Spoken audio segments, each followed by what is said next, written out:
Mathieu Bock-Côté, bonjour. Bonjour, Bienvenue sur Livre Noir. c'est un immense plaisir. Merci d'avoir accepté cette invitation et puis merci à tous ceux qui nous regardent ou qui nous écoutent. Merci de continuer à partager cette vidéo et puis à laisser vos commentaires. On vous lit avec attention. Et puis vos suggestions d'invités. Je sais que Mathieu Bock-Côté, vous étiez très demandé par ceux qui nous écoutent depuis le tout début. Donc on est vraiment très heureux de vous recevoir particulièrement. Heureux. Alors, on commence toujours cette émission par une citation. J'ai choisi Milan Kundera, l'homme aussi d'une petite nation, entre guillemets. C'est dans le livre, c'est dans le livre du rire et de l'oubli. On crie qu'on veut façonner un monde meilleur, mais ce n'est pas vrai. L'avenir n'est qu'un vide indifférent qui n'intéresse personne, mais le passé est plein de vie et son visage irrite, révolte, blesse, au point que nous voulons le détruire ou le repeindre. On ne veut être maître de l'avenir que pour changer le passé. Que vous évoque cette citation, vous qui avez tant écrit sur justement les manipulations du langage, de l'histoire. Ça évoque d'abord et avant tout, je me permettrai de référer à Orwell. Orwell avait parfaitement compris que la maîtrise du passé, j'entends par maîtrise du passé la maîtrise de la mise en récit de l'expérience commune, la capacité de raconter ce qui nous est arrivé, le sens des événements, eh bien, lorsqu'on l'instrumentalise, lorsqu'on peut le manipuler intégralement, comme on le voit dans les régimes qui ont une tentation totalitaire, mais c'est la volonté, en fait, c'est l'esprit totalitaire qui se dévoile à travers la maîtrise intégrale du passé, car celui qui a le pouvoir de faire en sorte que ce qui est advenu n'est pas advenu, de décréer l'advenu, de faire en sorte que les événements qui ont marqué l'histoire du monde finalement viennent à se dissoudre par une forme de travail de réécriture, c'est la psychologie totalitaire qui s'impose à travers ça. J'ajouterais que en inversant le propos, celui qui accueille le passé, non pas à la manière d'un bloc à reproduire, mais d'une tradition à reprendre, à questionner, lui fonde les conditions de la liberté politique. La condition de la liberté politique, c'est ce sentiment d'être un héritier. Nous naissons dans un monde qui nous précède et qui nous survivra. Anna Finkielkraut a cette belle phrase, et je crois que cette phrase fonde véritablement une philosophie de la liberté politique.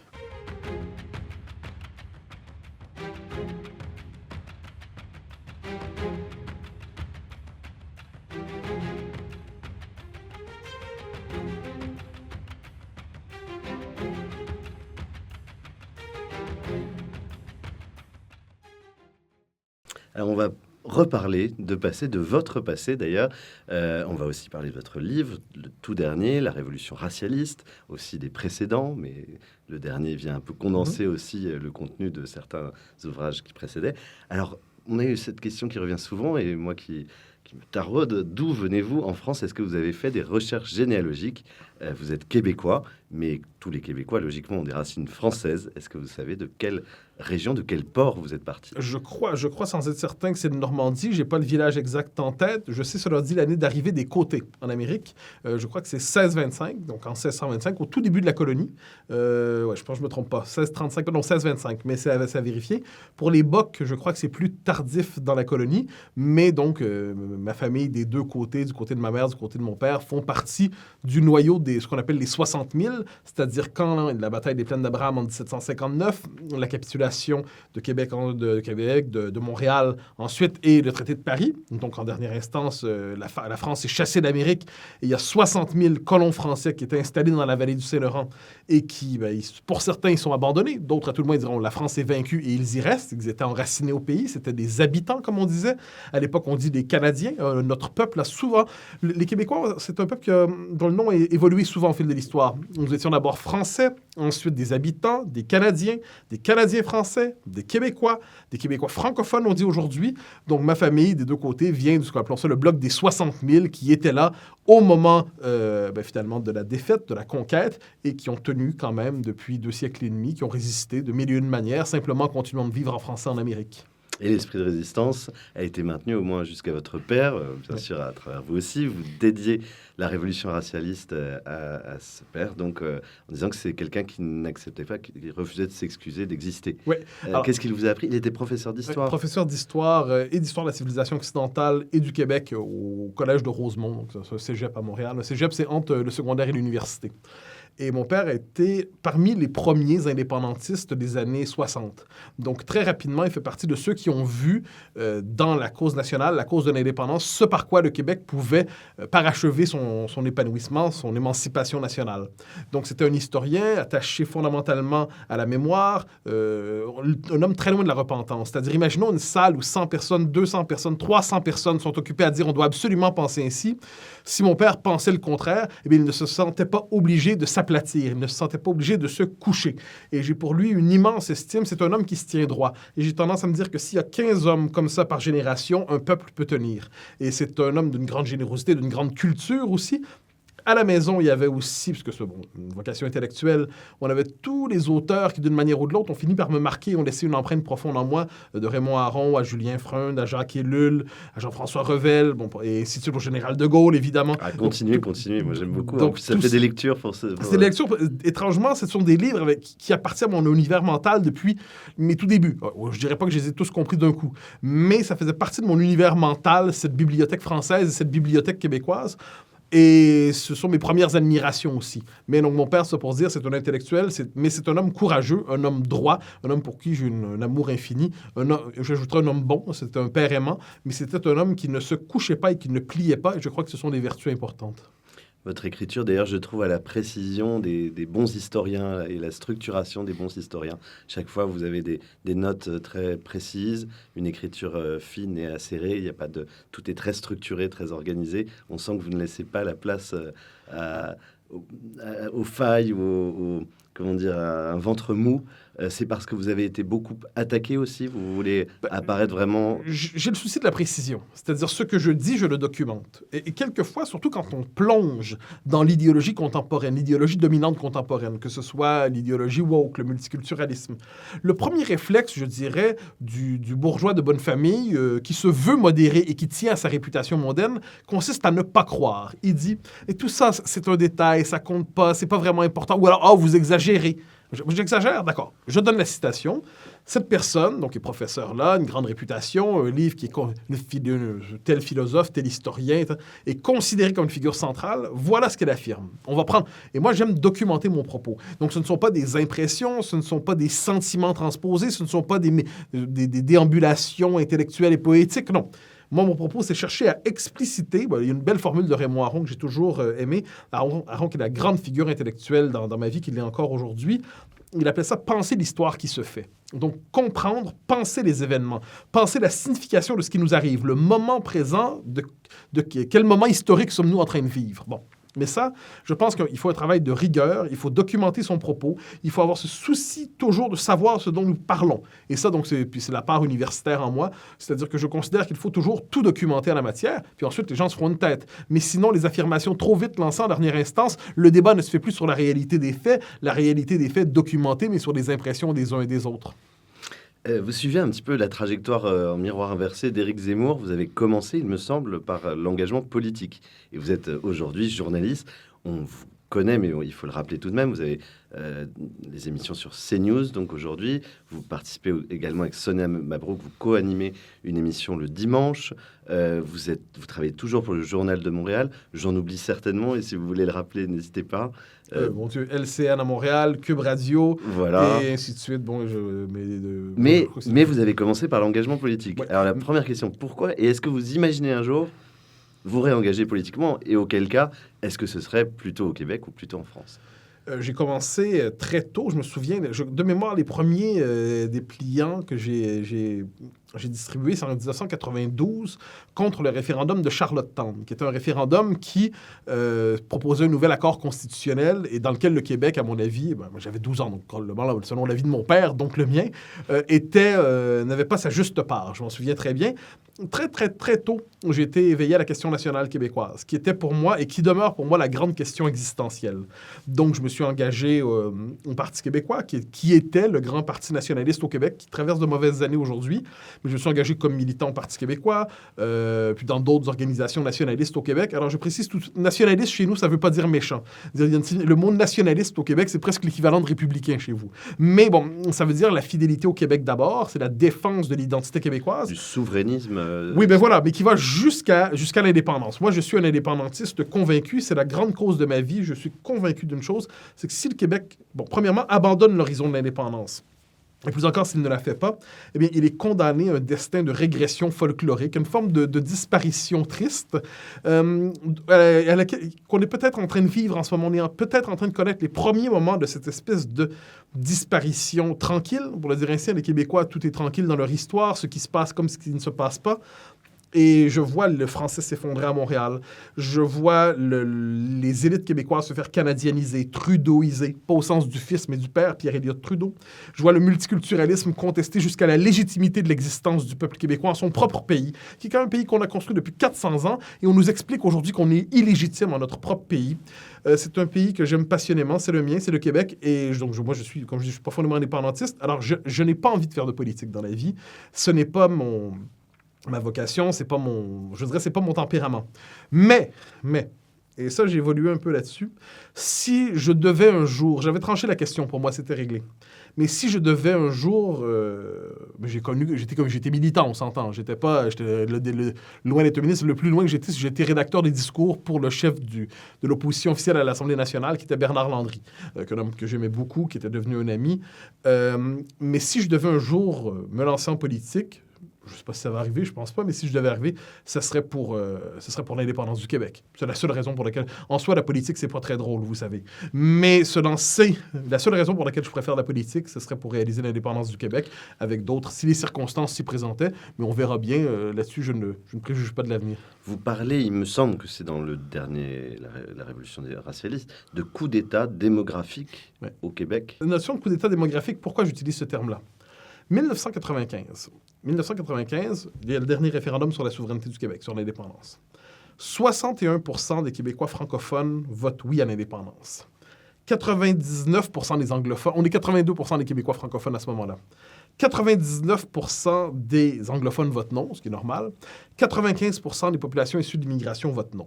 Qu'est-ce que ça veut dire? Ça veut dire que fondamentalement, et ça remonte depuis longtemps, René Lévesque avait cette formule en 1970 où il disait qu'il y a 2 ministères de l'immigration au Canada. Un à Ottawa pour nous noyer et un à Québec pour enregistrer la noyade. Qu'est-ce qu'on voit à travers ça? C'est que, moi, c'est pas l'immigration en soi le problème, c'est que dans le cadre canadien, l'immigration a été instrumentalisée depuis longtemps pour mettre en minorité les francophones. D'abord, partout à la grandeur du Canada, il ne faut pas l'oublier, dans l'Ouest canadien, il fut un temps où le fait français existait aussi dans l'Ouest canadien. Le Québec est le dernier bastion du fait français en Amérique. C'est le dernier endroit où il peut non seulement survivre, mais vivre, s'épanouir, être véritablement la culture de convergence, la culture de référence, la culture commune. Eh bien, les fédéraux, le Canada, a instrumentalisé l'immigration parce qu'il faut voir les nouveaux arrivants qui arrivent. Les immigrants qui arrivent au Québec, ils arrivent en Amérique du Nord. En Amérique du Nord, la langue de référence, c'est l'anglais. Ils arrivent au Canada. Le Canada, officiellement, c'est bilingue, mais dans les faits, j'aime dire, le Canada, c'est un pays bilingue de langue anglaise. Alors, ils arrivent au Québec et la légitimité même, dis-je, du français est contestée. Elle l'est de plus en plus, en partie parce que nous avons échoué nos référendums aussi. Parce qu'un peuple qui n'est pas indépendant et qui en son puis avec tout le discours aujourd'hui qui fait le procès des peuples historiques en leur propre pays, comme si finalement c'est le bois mort de l'humanité. Hein. J'aime dire, en la matière, il y a les différentes vagues de la modernité. Aujourd'hui, le bois mort de l'humanité sont les peuples historiques. Bon. Eh bien, les nouveaux arrivants s'installent puis considèrent que le français n'est manifestement pas la langue de référence. Donc, il y a une instrumentalisation de l'immigration pour diminuer le poids démographique des Québécois francophones. Alors, dans cet esprit, le régime fédéral a toujours fait ça. Je précise, dès 1760, au moment de la conquête anglaise, le conquérant dit, bon, on va miser sur l'immigration massive pour noyer les francophones. Mais pour d'excellentes raisons, les gens n'ont pas envie de s'installer au Québec, qui est un pays très, très froid, très glacial, bon, tout ça. Donc, finalement, ils s'installent plus au sud dans les colonies américaines. Donc, ça va prendre du temps avant que on pourrait dire, cette espèce de basculement démographique opère. Après les insurrections de 37-38, bon, tout au long du 20e siècle. Alors moi, je regarde ça, je constate simplement qu'il y a une instrumentalisation de l'immigration dans le cadre canadien pour poser un verrou démographique sur l'avenir politique du Québec. Et nous n'avons pas les moyens d'accueillir autant, d'intégrer autant. Je crois que les Québécois sont fondamentalement un peuple qui a un sens immense de l'hospitalité. Pour le dire avec une formule québécoise, c'est du bon monde, les Québécois. Les Québécois sont généreux, tendent la main, ouvrent grand les bras. mais quelquefois jusqu'à la bonasserie. Et ils ne comprennent pas quelquefois, ou peut-être le comprennent-ils et leurs élites ne le comprennent pas, qu'aujourd'hui, nous n'avons plus les capacités d'intégrer. Et qu'est-ce que ça veut dire? Ça veut dire que, par exemple, je donne un exemple très politique. Quand au Québec, vous avez dans une circonscription, dans un comté, une circonscription, vous avez un taux à partir de 15 % d'anglophones, que ce soit d'anglophones de vieille souche ou d'allophones, comme on dit, c'est-à-dire des gens issus de l'immigration. Pour un candidat nationaliste, au sens québécois, ça devient tout simplement, c'est perdu. Ça devient un comté qui bascule parce que le vote en bloc, un vote monolithique, un vote quasiment soviétique, fait en sorte que c'est perdu. Autrefois, il y avait dans l'ouest de Montréal, ce qu'on appelle le West Island, il y avait donc des comtés qui étaient véritablement blindés, fédéralistes à jamais. Mais là, à cause de cette espèce de mutation démographique que nous connaissons, il y a de plus en plus de circonscriptions qui sont blindées à jamais d'un fédéralisme bétonné, d'un fédéralisme définitif, où le nationalisme québécois a plus comme mauvaise réputation et fondamentalement jugé comme étant illégitime. Alors, dans cet esprit, je m'inquiète, moi, justement, de seuil d'immigration qui dépasse largement nos capacités d'intégration. Ce n'est pas, soit dit en passant, exclusif au Québec. Mais dans notre cas, vous savez, on est une des nations au Québec, en Occident, qui reçoit le plus d'immigrants, en toute proportion gardée par rapport à sa population. Je ne suis pas certain que nous soyons la nation avec les plus fortes assises identitaires, les plus fortes assises culturelles, les plus fortes assises démographiques. Donc, dans cet esprit, je suis assez sévère envers ceux qui pratiquent une politique d'aveuglement devant l'immigration massive. Si un référendum à nouveau avait lieu sur l'indépendance du Québec, vous pensez qu'il serait plus largement perdu encore? Ben, ça dépend si on le tient demain ou on le tient dans 10 ans. Mais c'est particulier comme situation. C'est-à-dire que si on le tenait demain matin, mais c'est compliqué. Je veux pas écraser vos auditeurs de référence québécoise. Mais on a eu des demandes sur la situation. Alors, je dirais, si on le tenait demain matin, on le perdrait. Il n'y a pas de doute là-dessus. La défaite serait cuisante. Paradoxalement, je crois qu'il y a un scénario gagnant pour l'indépendance du Québec et j'y suis très attaché. Je le vois venir, ce scénario-là. Voilà comment il se présente. Le Québec a fait... Le Canada, vous le savez, c'est le Wokistan. Le Canada, c'est un pays qui se définit par un multiculturalisme extrême et où l'existence même du peuple québécois, lorsqu'il rappelle son nom, lorsqu'il rappelle son existence, on assimile ça à une forme de suprémacisme ethnique. Bon. Donc, finalement, le nationalisme québécois est fondamentalement illégitime. Les Québécois, qui sont un peuple ouvert, ne vont tout de même pas jusqu'à se dire qu'ils ne sont pas un peuple. Et donc là, au Québec, on a voté une loi récemment, la loi en 2019, la loi 21. La loi 21, c'est une charte québécoise de la laïcité. D'un point de vue français, elle est de minimalisme administratif gênant. D'un point de vue québécois, qui a une culture politique tranquille, modérée, c'est un geste d'affirmation nationale fort. Dans les prochaines années, de manière à peu près certaine, les tribunaux canadiens, donc le régime canadien, va casser la loi 21 en la jugeant anticonstitutionnelle, en la jugeant inacceptable parce qu'elle persécuterait les minorités. Vous connaissez ce discours-là par cœur. Bon. Eh bien, à ce moment-là, il va y avoir une crise constitutionnelle inévitablement. Parce que le gouvernement en place à Québec en ce moment est un gouvernement nationaliste modéré, c'est-à-dire qu'il ne va pas jusqu'à l'indépendance, mais qui croit à l'affirmation du Québec. Mais le premier ministre en place a déjà été un souverainiste. Les 50 premières années de sa vie, il était indépendantiste. Mon scénario est le suivant, je le dis à qui veut l'entendre, mais je crois que c'est un peu ce qui va se passer. Il va y avoir une crise constitutionnelle. Les Québécois vont se dire, on a vraiment cherché à s'affirmer dans le Canada. On a demandé pas grand-chose. Une petite laïcité minimale, mais qui nous permettait néanmoins de dire, voilà notre modèle d'intégration qui n'est pas le multiculturalisme canadien. Notre modèle d'intégration, c'est la culture de convergence. C'est le peuple québécois qui accueille généreusement, mais qui accueille à ses conditions et dans son univers de référence.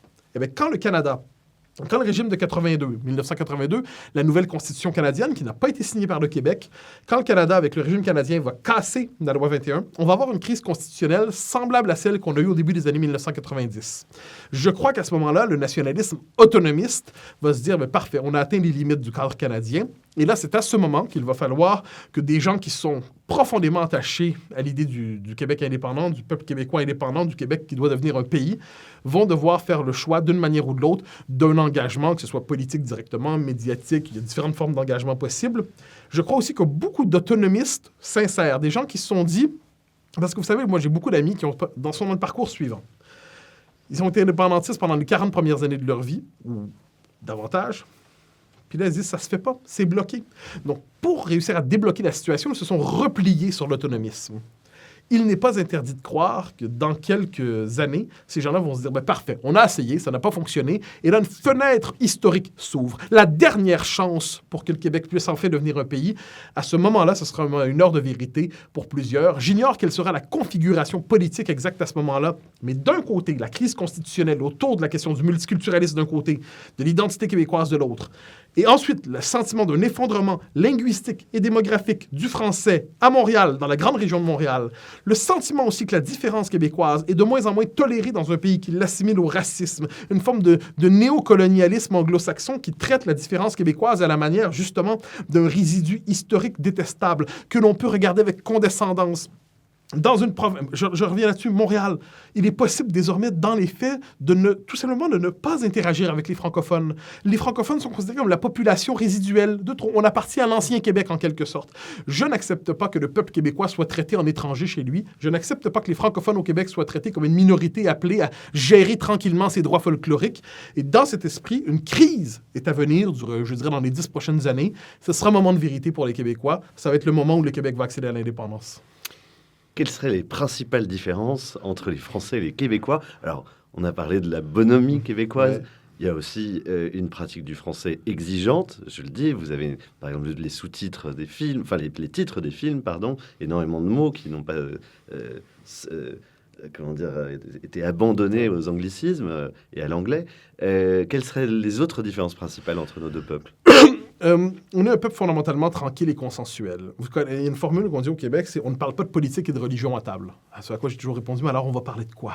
Je dirais pas que... on n'applique pas le même principe en France. Donc c'est comme ça. Vous êtes un peuple qui a le sens du débat, vous êtes un peuple très politique. On est à 6 mois de la présidentielle et ça dépassionne déjà le pays. Vous êtes français.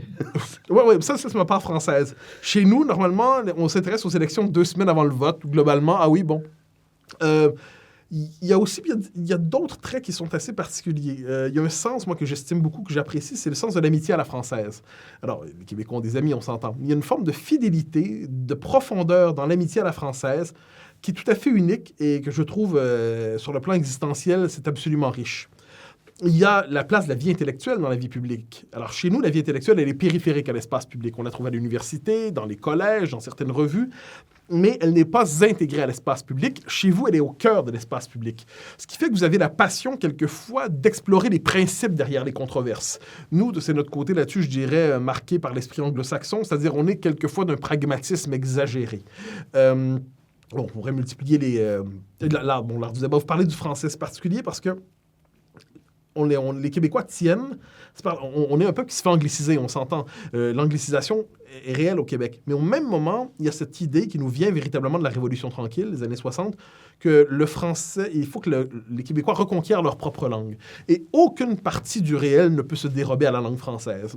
Nos grands-parents, chez nous, voyant une voiture, risquaient de dire une phrase comme... Parce qu'il faut voir à quel point on était colonisé jusqu'au trognon par le monde anglo-saxon, par le Canada anglais.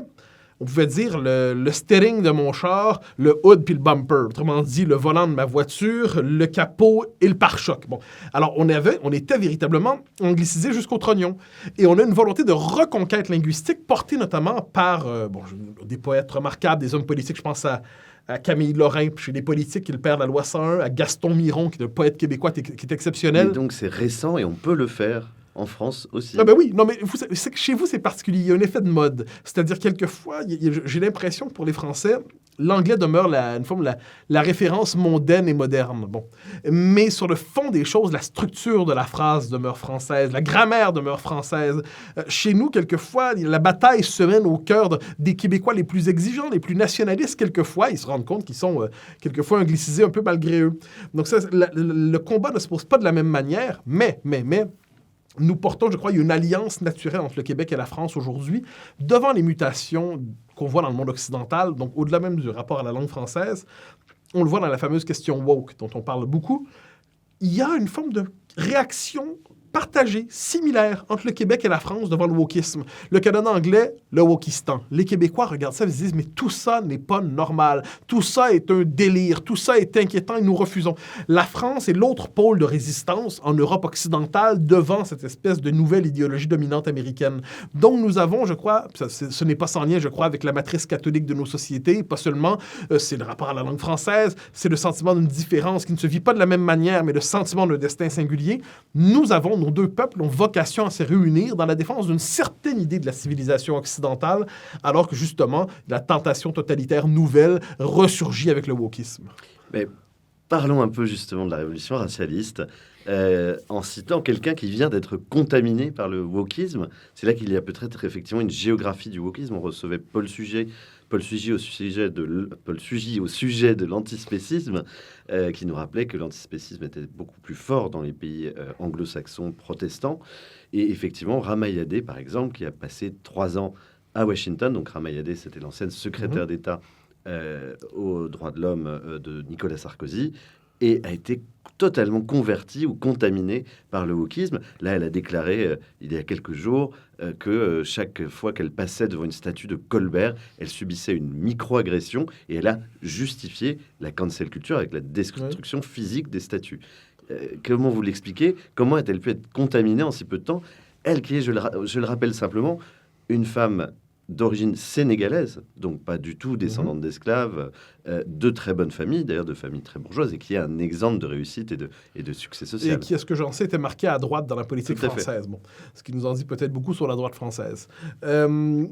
Non, je crois que là-dessus, c'est une espèce d'effet de contamination idéologique. Et on comprend aujourd'hui que si on a, appelons ça, de l'ambition sociale, c'est-à-dire on veut réussir en société, en Amérique du Nord, il faut adopter ce discours pour réussir. C'est-à-dire que c'est le langage dominant, ce sont les codes de la réussite à New York, sans le moindre doute, sur la côte ouest, sans le moindre doute, à Toronto, si elle vient au Canada, ainsi de suite, puis même, je dirais même à Montréal, dans les élites économiques. Le wokisme, c'est le langage aujourd'hui de cette bourgeoisie qui veut véritablement toujours être, je dirais, correspondre à l'esprit de l'époque. Et il faut parler ce langage pour arriver socialement, pour parvenir socialement, et qui marque un désaccord ou une dissidence avec les codes du wokisme, eh bien, vont payer le prix, encore une fois, risque d'être transformé en paria professionnel, risque le bannissement médiatique, risque le bannissement, la peine de mort sociale en certains cas. Dites publiquement, prenez le cas de J.K. Rowling, qui a rappelé, d'Harry Potter, qui est au cœur d'une campagne de diffamation médiatique mondiale depuis 1 an pour avoir rappelé qu'on ne dit pas personne avec menstruation, mais on dit femme. Et aujourd'hui, si vous affirmez que l'homme et la femme existent et ne sont pas interchangeables, et que s'il peut y avoir des cas d'exception, le propre d'une société libérale est d'accepter les situations d'exception, mais l'exception n'a pas pour vocation de devenir la norme, eh bien, contester ce nouveau dogme, comme l'a fait J.K. Rowling, elle a quand même les moyens de résister à tout ça. Bon. Mais néanmoins, elle a été au cœur d'une campagne de diffamation mondiale. Au moment où on se parle, il y a la commémoration des 20 ans du premier film de Harry Potter. Eh bien, elle n'a pas été invitée à la commémoration de son propre film, en fait, l'espèce d'hommage. Donc, autrement dit, elle n'est pas invitée à son propre anniversaire. Pourquoi? Pour avoir rappelé qu'un homme n'est pas une femme. Alors, le prix à payer pour ne pas adhérer à cette idéologie, dans les milieux qui se veulent avancer, mais qui sont ceux de la bourgeoisie aussi conquérante, de la bourgeoisie mondaine, eh bien, le prix à payer est tellement élevé que généralement, on s'y soumet. Et pour ne pas avoir l'impression qu'on s'y soumet, on s'y convertit. Et lorsqu'on s'y convertit, on envoie des signes ostentatoires de conversion dans l'espace public. Pour moi, de ce point de vue, c'est un nouveau régime qui s'installe. Et un nouveau régime est généralement iconoclaste. Il cherche à ruiner les images de l'ancien régime. Il cherche à détruire les symboles qui rappelleraient d'une manière ou de l'autre la majesté du passé. Il cherche à diaboliser certaines figures issues du passé qui justifient une rupture radicale avec l'histoire, qui justifient aussi, ne l'oublions pas, la transformation de l'adversaire en ennemi et de l'ennemi en ennemi de l'humanité. Ce qui justifie, c'est la diabolisation, ce qui fait en sorte que le diaboliser, tout est permis contre lui. Donc, je pense que Madame Yad, à laquelle vous faites référence, Yadé, a simplement, je crois, on lui connaissait un certain sens de l'ambition et de l'opportunisme. Eh bien, elle a compris où allait le courant dominant aux États-Unis. Elle revient traversée par ses idées. Parmi les différents virus idéologiques que vous décrivez, qui existent aujourd'hui, qui fleurissent sur le fumier ou le terreau des cultural studies, quels sont, à votre avis, les plus dangereux, les plus contaminants? je dirais, le racialisme, sans le moindre doute. Moi, je suis effaré par cette idée que les sociétés devraient se définir d'abord par la couleur de peau de leurs membres. Alors, j'aime rappeler cette chose-là, tout simplement. Les Québécois ont beau être blancs, les Canadiens anglais ont beau être blancs, globalement, à l'échelle de l'histoire, ça ne les a pas empêchés d'être ennemis, pour le dire comme ça. Les Allemands et les Français, les Ukrainiens et les Russes. Bon, on pourrait multiplier les Polonais, les Russes, les Polonais, les Allemands, on peut multiplier les exemples. Donc, ce qui définit nos sociétés, c'est la culture, c'est l'histoire, c'est la langue, c'est la mémoire, c'est une continuité historique. Se définir par la langue consiste à nous déculturer, à nous dépolitiser, à nous dénationaliser pour nous inviter à nous définir par l'identité régressive par excellence, c'est-à-dire l'identité raciale. Et ça, je pense que c'est une des tendances toxiques qui nous vient des États-Unis et dont on doit se garder, sans le moindre doute. Ensuite, il y a cette idée aussi, je pense, qui est un vrai problème, je le disais plus tôt, la tentation de la censure qui revient aujourd'hui et qui se présente comme légitime. Légitime de quelle manière? Parce que on nous dit certains propos sont à ce point inacceptables, on les recode, on les traduit, on les interprète comme des propos haineux, et puisqu'il s'agit désormais de propos haineux, eh bien, nous n'avons pas à leur répondre, nous n'avons pas à répondre aux arguments, et nous devons les bannir de l'espace public. Puis ça peut aller très loin. Permettez-moi de donner un exemple écossais. Moi, qui m'a bouleversé. Alors, c'est Humza Yousaf, le ministre écossais de la Justice, qui a passé une loi qui interdit les propos haineux à la maison. À la maison. C'est-à-dire que si vous invitez des gens chez vous, puis on comprend que la notion de propos haineux, aujourd'hui, ça peut être assez large. Hein. Ça peut s'élargir assez rapidement. Vous invitez des gens chez vous, la soirée se passe mal, une engueulade, finalement, on n'est pas d'accord, les gens se quittent de mauvaise manière. Eh bien, vous pouvez aller dénoncer la personne en disant « c'est un délit, c'est un propos haineux ». Donc, la maison n'est plus sanctuarisée.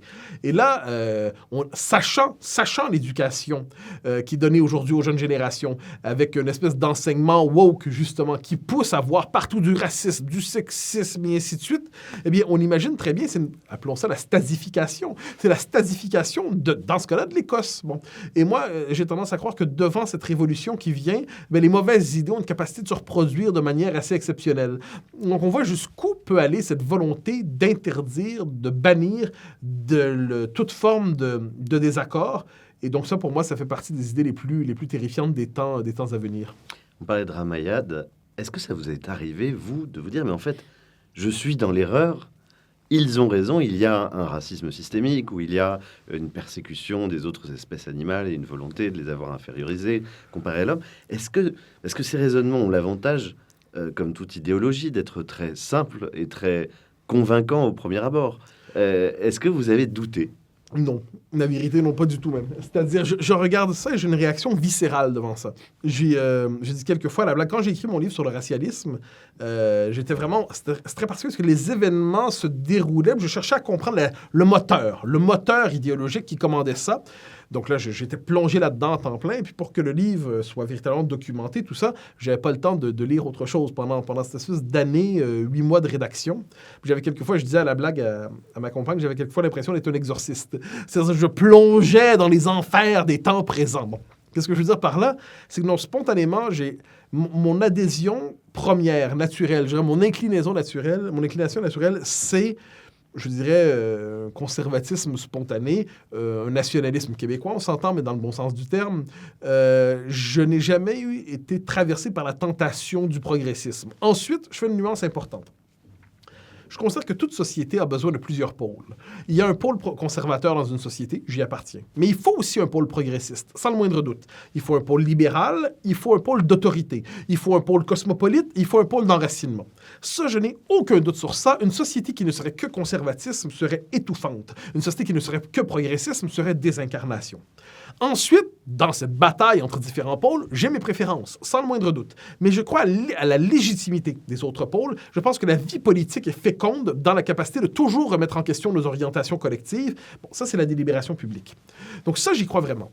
Ce qui m'inquiète fondamentalement, c'est qu'aujourd'hui, quoi qu'on en dise, la tentation totalitaire revient par la gauche. Elle revient par la gauche, c'est-à-dire par cette mouvance woke à laquelle on fait référence, et qui est un fondamentalisme de la modernité, qui a cette tentation, et là, tous les traits du totalitarisme y reviennent, c'est-à-dire la volonté justement de contrôler pleinement la parole publique, de rééduquer. On connaît, c'est une formule qui dit aujourd'hui, rééduque-toi. Rééduque-toi. Autrefois, normalement, on présentait ça à la manière d'une pathologie maoïste. Eh bien, aujourd'hui, il y a une revendication de rééducation pour ceux qui, par exemple, ne sont pas conscients de leurs privilèges. Ça, c'est tout le discours complètement délirant où, généralement, un homme blanc transgresse un des dogmes aujourd'hui idéologiques à la mode.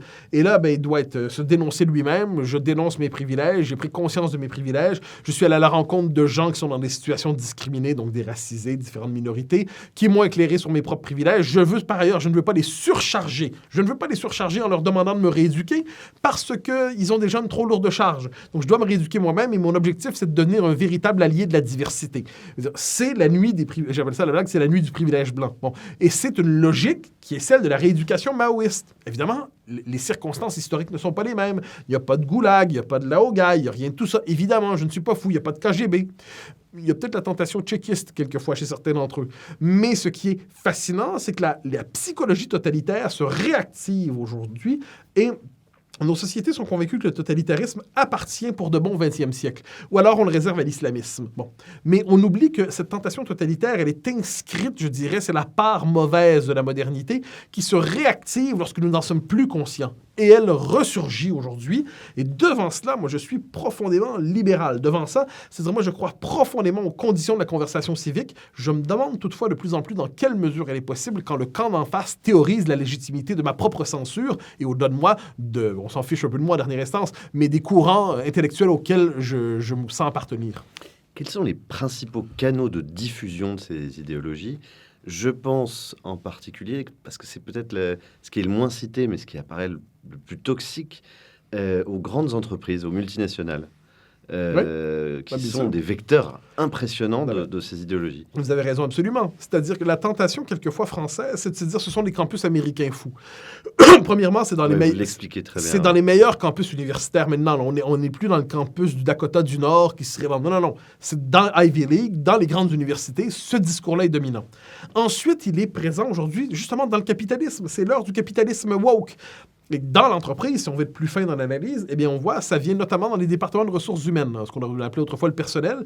Donc, les ateliers de sensibilisation à la diversité qui se multiplient, qui sont des ateliers de rééducation idéologique.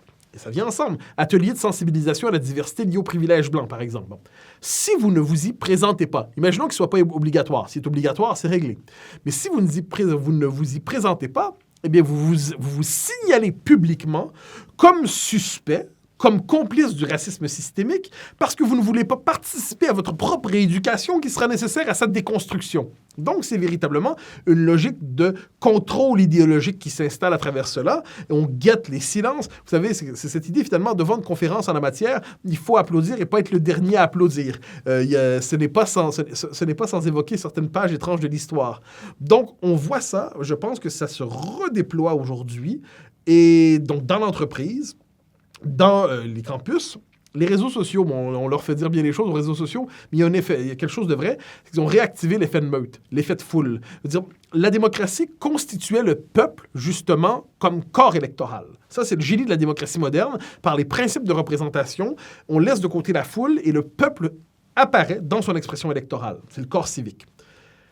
Les réseaux sociaux créent les conditions d'une réapparition de la foule lyncheuse. Et ça, aujourd'hui, la foule lyncheuse régule une bonne partie de la vie publique. La peur d'être lynché sur les réseaux sociaux commande beaucoup, mais beaucoup de propos qu'on ose ou non tenir.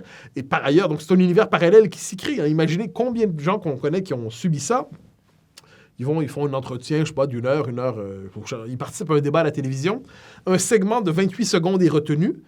Il est placé sur les réseaux sociaux. Ce 28 secondes devient le seul élément. Donc, tout le reste du débat est anéanti, aboli, oublié. Et là, tous vont se prononcer sur ces 28 secondes décontextualisées. Et là, ça devient, quelquefois, c'est un monde parallèle qui se constitue, avec toujours l'appel, en dernière instance, il faut en finir avec lui, il faut le bannir des réseaux sociaux. Si on a des lois pour ça, on va le poursuivre. Donc, ça crée un univers, ça crée les conditions matérielles d'un totalitarisme agressif, mais sous le visage, justement, de la foule lyncheuse. Donc, dans l'université, c'est le commissaire politique. Sur les réseaux sociaux, c'est la foule lyncheuse. En dernière instance, c'est une société qui n'est pas très libérale qui se présente à nous. Quelles sont maintenant les faiblesses de ce virus, de ces idéologies ? Je pense à une chose, par exemple, une forme de cannibalisme c'est la chanteuse française qui voulait changer de prénom en un prénom maghrébin, qui a été accusée d'appropriation culturelle. Donc on voit que ces luttes ne vont pas toujours dans le même sens, qu'elles se détruisent les unes les autres. Est-ce que c'est la principale faiblesse de ces idéologies? Et deuxième question, justement, est-ce que on n'assiste pas, dans le pays où elles ont le plus émergé, le plus gagné de terrain, à un reflux? Certains l'ont dit après les dernières élections intermédiaires aux États-Unis. Alors, comment dire? La principale faiblesse, je crois que c'est tout simplement que c'est faux. C'est-à-dire, l'homme et la femme existent sur cette question très particulière. Ce ne sont pas que de purs construits sociaux. Le corps sexué n'est pas un détail dans l'élément de mon identité.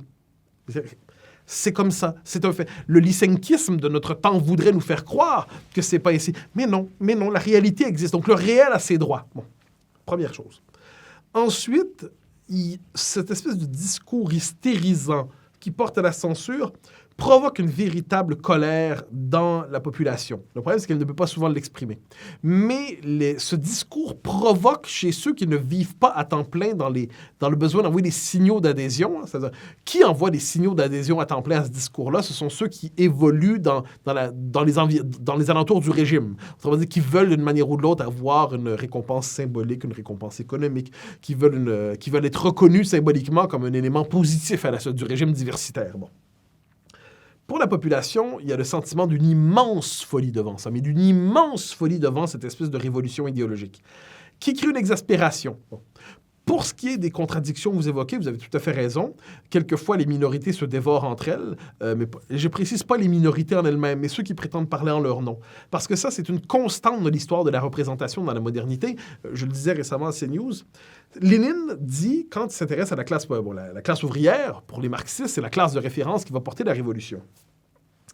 Le problème est le suivant, c'est que la classe ouvrière, dit Lénine, n'accède à elle-même qu'à la conscience trade unioniste, syndicale, social-démocrate. Elle ne devient pas révolutionnaire d'elle-même et elle a besoin des intellectuels qui constituent le parti pour créer la conscience révolutionnaire qui sera détachée de la classe ouvrière. Bon. C'est la même chose aujourd'hui avec les indigénistes, par exemple, qui prétendent que laissés à eux-mêmes, les populations issues de migration risqueraient de s'assimiler. Hein? Ils risqueraient de s'intégrer. Donc, les indigénistes se constituent comme parti en disant, et comme parti, comme mouvance, en disant « Nous sommes les interprètes légitimes de ces gens qui, laissés eux-mêmes, ne souhaitent pas ce qu'ils devraient souhaiter. » Bon. Eh bien, ça, aujourd'hui, il faut savoir répondre à cette mouvance qui se constitue idéologiquement en ne cédant jamais à la tentation de croire qu'ils parlent vraiment au nom de la population dont ils se prétendent les représentants. Nous parlons à des minorités radicales, des minorités radicalisées, idéologiquement radicalisées, mais nous ne devons pas leur accorder le privilège de représenter les segments de la population dont ils disent « nous sommes les porte-paroles », c'est faux. Vous avez subi des attaques quand, justement, vous avez voulu lutter. Quelles ont été les plus violentes? Et dans ces cas-là, justement, c'est des attaques en meute en plus, donc c'est pas toujours très agréable. Qu'est-ce qui vous maintient? Qu'est-ce qui vous fait dire « je vais continuer le combat » ? Vous savez, on a cherché à annuler de mes conférences, on y est parvenu à quelques reprises, il y a des menaces de mort, il y a la foule lyncheuse, il y a des gens sur les réseaux sociaux, plus au Québec qu'ici évidemment, qui, je veux dire, ils pensent à moi à temps plein. Ça me fascine en fait, je trouve ça un peu étonnant. Il devrait avoir d'autres plaisirs dans la vie, il doit en avoir quelques-uns. Non, il y a une forme de campagne de diffamation permanente. Bon, je vous invite les détails qui relèvent de la vie professionnelle, mais au final, je dirais que ça fait partie de la vie. Moi là-dessus, j'ai une vision assez... Si je ne me trompe pas dans mon diagnostic sur ce qui se passe en ce moment, cette réaction, une réaction véritablement de volonté de censure. Je ne dis pas qu'ils réussissent, mais une volonté de censure, de condamner à la mort sociale, la mort professionnelle. Bon, tout ça, ce n'est pas surprenant. Pour moi, si je ne me trompe pas dans la description du régime tel que je le vois s'installer, c'est le prix à payer. Puis ensuite, comment résister à ça? Je sais que c'est faux. Moi, j'ai tendance à dire globalement dans la vie, en général, à tout le monde dans la vie publique. En privé, c'est autre chose. Mais je ne crois ni les compliments, ni les insultes qui me sont adressés. Donc, les compliments sont toujours exagérés et les insultes sont toujours exagérément violentes. Donc, je m'en fiche un peu. Je fais ce que j'ai à faire, tout simplement. Puis, il y a de bonnes années, de moins bonnes années. Il y a de bons jours, de mauvais jours. L'essentiel, c'est de travailler sur la durée, faire du travail de fond, publier des livres qui marque des étapes d'une réflexion, participer à la vie publique de la manière la plus honnête qui soit, mener les batailles et les débats qui sont nécessaires, mais sans se laisser exagérément toucher par ce que j'appelle la pluie de crachats. Il suffit d'ouvrir son parapluie. Et l'écriture, donc, qui est le Ah, meilleur ben, c'est le moyen travail de de fond. résister. C'est le travail de fond. Puis la lecture des textes de fond aussi. La difficulté de tout ça, c'est qu'on a parfois l'impression que c'est en quelque sorte irréversible. Je pense à la statue de Napoléon déboulonnée à Rouen. On se dit, mais qui va avoir le courage de la remettre un Ah, jour? ben voilà. Et donc, qu'est-ce que vous préconisez? Vous êtes là dans une lutte intellectuelle, vous démontez, vous décortiquez l'idéologie adverse, vous expliquez pourquoi elle est fausse, mais il y aura forcément des combats à mener, culturels et politiques. Tout comme d'ailleurs, ces idéologies s'imposent d'abord sur le plan éthique, intellectuel, puis culturel, justement, puis enfin, souvent, elles ont une traduction politique. Comment aller contre ces idéologies sans être uniquement, comme vous l'êtes, et c'est précieux, sur le plan intellectuel? Ah, mais il faut la dimension politique est essentielle. Ben, je dirais que chacun fasse son travail. Si chacun se veut président de la République, personne ne sera président de la République. Si chacun se veut intellectuel en chef de... Alors, je dirais que chacun fasse son boulot. Et ceux qui sont en politique doivent d'abord et avant tout tenir tête à ce discours. Parce que pour l'instant, il s'agit de résister à cette vague. Il s'agit de dire non, non, je ne céderai pas. Non, je ne déprogramme. Ça, c'est vrai aussi pour les administrateurs. Non, je ne déprogrammerai pas ce conférencier. Non, je ne déboulonnerai pas cette statue. Non, je n'accepterai pas de me plier à cet interdit. Bon. Dans la vie intellectuelle, ben simplement, c'est une question de courage, je crois. C'est-à-dire, on n'est pas obligé de faire ce métier. Si on le fait, c'est qu'on ait un minimum de courage pour tout simplement décrire les choses honnêtement, penser des événements. Alors ensuite, moi, j'invite personne, appelons ça l'immolation symbolique dans la vie publique. C'est pas comme ça que ça se passe. On n'est pas obligé de tout dire tout le temps. On a nos priorités, on a nos préférences, tout ça. Mais sur les questions de fond, il ne faut pas transiger. Puis ne pas transiger, ça ne veut pas dire être intolérant ou tout ça. Ça veut dire simplement il y a des questions de fond sur lesquelles il n'y a pas de compromis à faire. La liberté d'expression, il n'y a pas de compromis à faire avec ça, par exemple. Le droit de nos peuples à exister, il n'y a pas de compromis à faire avec ça. Ensuite, nous allons mener le débat dans les termes de la conversation civique, sous le signe de la courtoisie, sous le signe de la véritable tolérance intellectuelle qui consiste non pas à embrasser le point de vue de l'autre, mais à accepter son expression. Mais une fois que c'est dit, que chacun fasse son travail, et le politique est aussi un engagement essentiel. J'admire ceux qui s'y lancent, quel que soit le parti d'ailleurs. Je me dis qu'en ces matières, c'est une vie tellement abrupte, tellement rugueuse, la vie politique, que le simple fait de s'y lancer mérite admiration. Une fois que c'est dit, chacun selon sa vocation. Mais c'est vrai que face au progressisme, le conservatisme, pour résumer, a plutôt une pratique de mesure, de prudence, presque de courtoisie. C'est sa faiblesse et sa force. C'est quelquefois, dans les moments où je doute, vous parliez du doute plus tôt, quelquefois je me dis, bon, débattre avec les woke au sens large, mais appelons ça le néo-progressisme, c'est débattre avec des gens qui expliquent sans gêne que je ne devrais pas avoir le droit de parole. Puis pas seulement moi, mais tous ceux avec qui ils sont en désaccord. C'est embêtant. Donc, c'est pour ça que là-dessus, je pense qu'il faut se blinder intellectuellement. Et moi, c'est pour ça que je vais toujours lire les textes directement de nos progressistes. Moi, j'ai ce souci. Je passe mon temps, j'ai lu Michel Foucault, mon Dieu. Foucault, qui est c'est terrible, il y a une dimension géniale chez lui et une dimension destructrice. Il y a une puissance conceptuelle. Est-ce que vous avez réussi à lire Derrida? Parce que c'est quand même pas très digeste. Bien sûr, je me suis lancé. Non, j'ai lu ça. Je me suis plongé d'Alain Touraine à Derrida, à Foucault, Marx, Lénine, c'est ça. Non, moi, je me suis plongé là-dedans. Ça m'a toujours passionné de me plonger directement dans les textes. Judith Butler, pour en nommer une qui est plus à la mode aujourd'hui, pour savoir ce dont il est question. Robin DiAngelo, Ibrahim X. Kendi, pour savoir ce dont il est question. Puis une fois qu'on sait devant quel adversaire nous nous retrouvons, mais ça permet au moins de se blinder intellectuellement et d'être capable de mener la bataille. Vous l'écrivez dans la Révolution racialiste, la bataille sémantique, la langue est essentielle.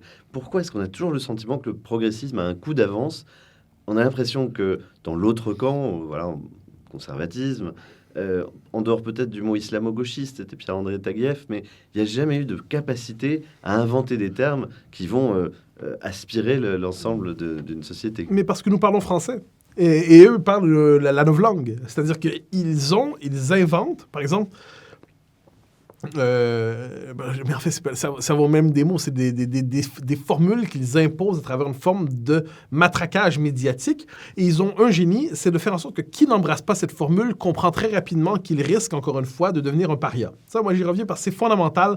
J'ai mon livre sur l'Empire du politiquement correct était consacré à ce que j'appelais une sociologie de la respectabilité médiatique. Et ça, pour moi, c'est fondamental pour comprendre la psychologie de notre société.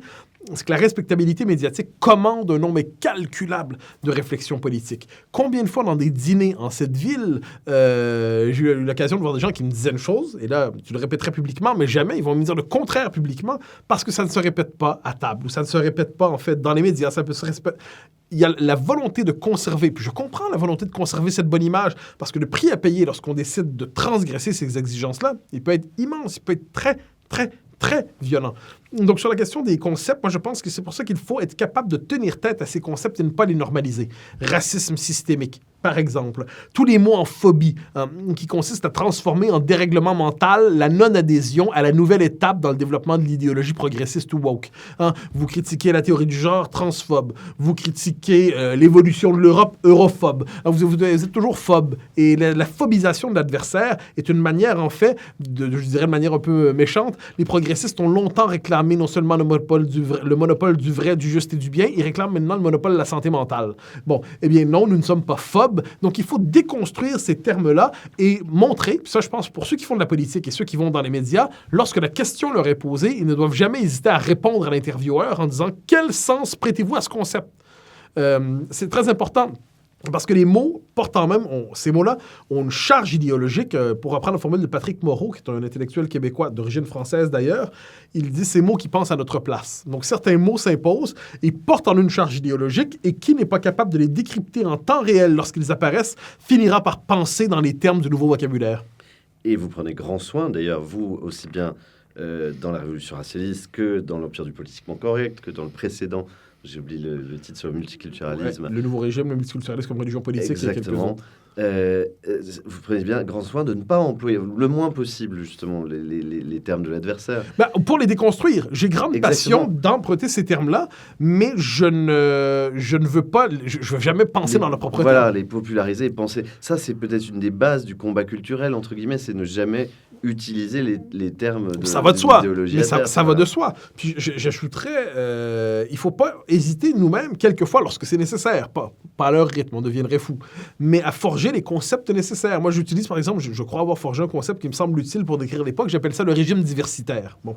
Il faut forger des concepts quelquefois, lorsque c'est nécessaire. Je vais parler, pour parler des processus médiatiques de diabolisation, je vais parler de l'extrême droitisation. Alors, tout le moins, je ne suis pas le seul à avoir utilisé cette formule, mais je l'utilise au sens de la création extrême droitiser tous ceux qui sont en désaccord avec la ligne du régime. Et là, on peut faire une histoire de l'extrême droitisation. Alors, que veut dire être d'extrême droite en 1980, en 1990, en 2000, en 2020, et ainsi de suite. Bon. Donc, il faut repérer, il faut faire une histoire des concepts qui s'imposent à nous et voir comment, à quel rythme chacun y cède. On a eu une querelle immense chez nous à partir de l'été 2020, ça datait un peu avant, mais l'été 2020, sur la question du racisme systémique. Et il y a eu un bombardement médiatique, une campagne de harcèlement médiatique contre le premier ministre du Québec, François Legault, qui refuse de dire que le Québec est coupable de racisme systémique. Et il a tout à fait raison de refuser cette accusation. Mais tout le système médiatique s'y est mis. Et là, la pression sociale était telle que là, tout le monde s'y convertissait. L'association des nutritionnistes canadiens et québécois ont dit « Ah oui, il y a du racisme systémique dans le guide alimentaire canadien. » Le barreau, les médecins, les dentistes, les orthophonistes, à peu près tout le monde, chaque association reconnaissait le racisme systémique. Pourquoi? Parce que c'était le prix à payer pour demeurer dans le système de la respectabilité globale. Et qui n'acceptait pas le concept de racisme systémique risquait l'extrême droitisation. Il faut analyser très finement cette sociologie de la respectabilité médiatique parce qu'elle permet ensuite de comprendre les réactions des uns et des autres et peut-être justement de donner un peu de courage aux uns et aux autres en disant « Tiens tête et voilà comment tu vas tenir tête ». Quelle a été la conclusion de cette affaire? Sur le racisme systémique, bon? Oui, il tient bon encore jusqu'à aujourd'hui. Alors, j'y ai joué mon petit rôle, j'en suis heureux, parce que dans le débat public, je vous raconte la scène en quelques mots. Donc, Legault refuse de se capituler devant la théorie du racisme systémique. Il tient tête de manière assez admirable. Quelque part en novembre 2020, Legault, donc notre premier ministre, fait demander, pourriez-vous nous faire une liste dans le cadre de l'Association des libraires québécois, de 10 ouvrages que vous appréciez particulièrement. Legault, 10 ouvrages québécois, je crois. Legault, notamment, réfère à l'Empire du politiquement correct. Il avait déjà parlé de mes livres à quelques reprises. Et puis là, il dit du bien quand même de mes travaux et tout ça. La protestation est telle dans le petit milieu littéraire québécois contre le fait qu'il m'ait mentionné que la liste de lecture du premier ministre est censurée par le premier ministre quand même. Alors, l'Association des libraires québécois censure la liste du premier ministre. Bon. C'est quand même culotté. Alors, la réaction est très vive. Donc là, même des gens qui, globalement, puis on comprend, la raison de la censure, elle est très claire. C'est parce que j'y suis. Et aussi parce qu'il ne reconnaît pas la théorie du racisme systémique. Les deux éléments y sont mentionnés, mais surtout parce que j'y suis. La réaction est telle que pendant à peu près 2 semaines dans l'actualité québécoise, je deviens, c'est très particulier, je ne suis plus celui qui commente l'actualité, je suis l'actualité. Parce que le premier ministre a été banni parce qu'il a mentionné mon livre. Et là, je me retrouve au bout d'une semaine dans une émission qui s'appelle Tout le monde en parle chez nous. On vous a shippé le concept, mais qui joue un grand rôle quand même dans la programmation, la définition du débat public au Québec. Et là, je suis invité pour parler de ça. Et là, ça faisait 6 mois, mais 6 mois qu'on se faisait harceler sans cesse pour dire le Québec, le racisme systémique, puis avec d'immenses conneries. On nous disait, par exemple, que les Québécois avaient le privilège blanc. Non, mais ça fait à peine 50 ans que les Québécois ont amorcé leur décolonisation mentale et politique. À l'échelle de l'histoire, on est un peu... Il y a une formule de Félix Leclerc, porteur d'eau, sieur de bois, locataire et chômeur en son propre pays. C'est quand même pas dans l'Alouette en colère. Eh bien, en notre propre pays, on était un peuple dominé, un peuple humilié. Mais parce qu'on est blanc, apparemment qu'on aurait une forme de solidarité de destin avec les esclavagistes et les ségrégationnistes américains. Alors les Québécois en avaient marre, mais marre de cette diabolisation. Ils en avaient marre de cette espèce de campagne de dénigrement. Et moi, j'ai été celui, à ce moment-là, je le dis sans prétention, mais avec fierté, dans tout le système médiatique, on n'était pas nombreux à résister à ce concept-là. La tentation était forte de capituler, puis moi, je m'y opposais. Et là, j'ai eu l'occasion, devant qui est quand même une tribune qui compte pour beaucoup chez nous, d'incarner pendant cette espèce d'entrevue qui a duré d'entretien qui a duré une demi-heure environ, peut-être 25 minutes, l'opposition à ça. Et là, on a senti au Québec, je le dis sans prétention, une forme de petit basculement à la fin de l'année. C'est-à-dire, ce qui devait être dit a été dit. Monsieur le Premier ministre, François Legault, tenait tête, mais à sa manière, une manière pragmatique, normande, québécois. C'est une manière tout en pragmatisme et sans dimension, appelons ça intellectuelle ou théorisée. Et moi, là-dessus, je suis ce que je suis. Donc, j'ai mené la bataille assez frontalement. Et là, je l'ai senti, mais dans les jours qui ont suivi, dans les semaines qui ont suivi, mais des messages et des milliers de messages sont arrivés en disant merci d'avoir tenu tête. On en avait marre, mais marre de ce discours culpabilisant. Donc, comme quoi l'histoire sur ce coup-là, et le premier ministre tient encore aujourd'hui, j'en suis heureux. Je pense qu'on est de plus en plus nombreux à critiquer ce concept-là, mais pendant quelques mois, il fallait à tout prix s'y rallier. Je l'évoque parce que ça m'a marqué un ami à moi qui fait à peu près le même travail que moi, qui est chroniqueur dans un journal. J'avais fait un texte au mois de juin ou juillet pour dire tout le mal que je pensais de ce concept-là. Il me téléphone en disant « Mais c'est tout à fait remarquable, bravo. » Je dis « Moi, je t'ai vu à la télé hier soir, tu disais que c'était un concept qui était essentiel. » Il dit « Mathieu, tu sais très bien que je ne peux pas dire le contraire. » Mais moi, pendant des mois, j'ai recueilli de semblables confessions et témoignages. Puis je leur en veux pas. Je comprends que les gens veuillent conserver leur place dans la vie. J'en doute pas. Mais moi, quant à moi, j'ai un autre travail à faire et c'est de résister avec d'autres à cette idéologie qui cherche, dans les faits, à criminaliser notre existence même comme peuple et, je dirais, votre existence comme peuple, l'existence en fait des peuples occidentaux, mais sur ce coup-là, c'était chez moi et j'en étais heureux. Donc, il y a de l'espoir puisqu'il y a un reflux. Et je pense aussi à une étude américaine qui est sortie il y a peut-être 1 mois qui montre que la population, dans son ensemble, en a marre du wokisme, du néo-progressisme. Est-ce qu'en France, on va avoir tout en décalé, c'est-à-dire qu'on va subir ça encore longtemps? Combien d'années d'avance avait le wokisme sur le continent américain par rapport à son installation en France? Ça va de plus en plus vite. Ça va de plus en plus vite. Alors, les conditions sociologiques des deux sociétés ne sont pas les mêmes. Je vous dirais qu'il y a une résistance naturelle des Français par rapport au wokisme. Ça, il faut voir que même lorsqu'elle n'est pas théorisée, elle est inscrite dans le code culturel du pays. Et ça, c'est important de le mentionner. C'est-à-dire que le Français, spontanément, devant ça, trouve ça fou. Et j'ajoute, ce n'est pas qu'à droite qu'on trouve une opposition au wokisme. Et ça, je pense que qu'importe quelles que soient nos préférences idéologiques et politiques, je vois par exemple qu'Emmanuel Macron, qui prépare sa réélection, cherche à occuper le terrain de l'anti-wokisme. Donc l'anti-wokisme n'est pas marqué qu'à droite, ou dans la droite conservatrice, la droite populiste, qu'importe. Il est marqué, aujourd'hui, même le centre veut se l'approprier. Il y a aussi une gauche républicaine qui considère, on peut avoir nos désaccords avec la gauche républicaine, trouver que le concept de tonneau identitaire n'est pas le concept le plus remarquable qui a été inventé dans l'histoire de la pensée politique. Mais une fois qu'on a nos désaccords avec ces gens, ils sont fidèles à certains principes essentiels sur la question du wokisme, au nom de l'universalisme à la française. Ils tiennent tête. Donc, pour moi, il y a, dans la culture politique française, ça se décline différemment selon les différentes traditions politiques, il y a une résistance naturelle devant ça. Il y a une résistance ensuite au quotidien des uns et des autres. On trouve ça fou. Ensuite, comment traduire ça politiquement? On verra bien. En ces matières, je ne suis pas prophète, je ne suis pas devin, mais je vois que la culture française est, je dirais, naturellement disposée à rejeter cette idéologie. il y a, à votre avis, une plus grande liberté d'expression en France par rapport au Québec, C'est paradoxal. en Hein. Amérique du Nord? Moi, je résume souvent ça de la manière suivante. Chez vous, à cause de nombreuses lois, tout ça, on poursuit les gens pour leurs propos devant des tribunaux.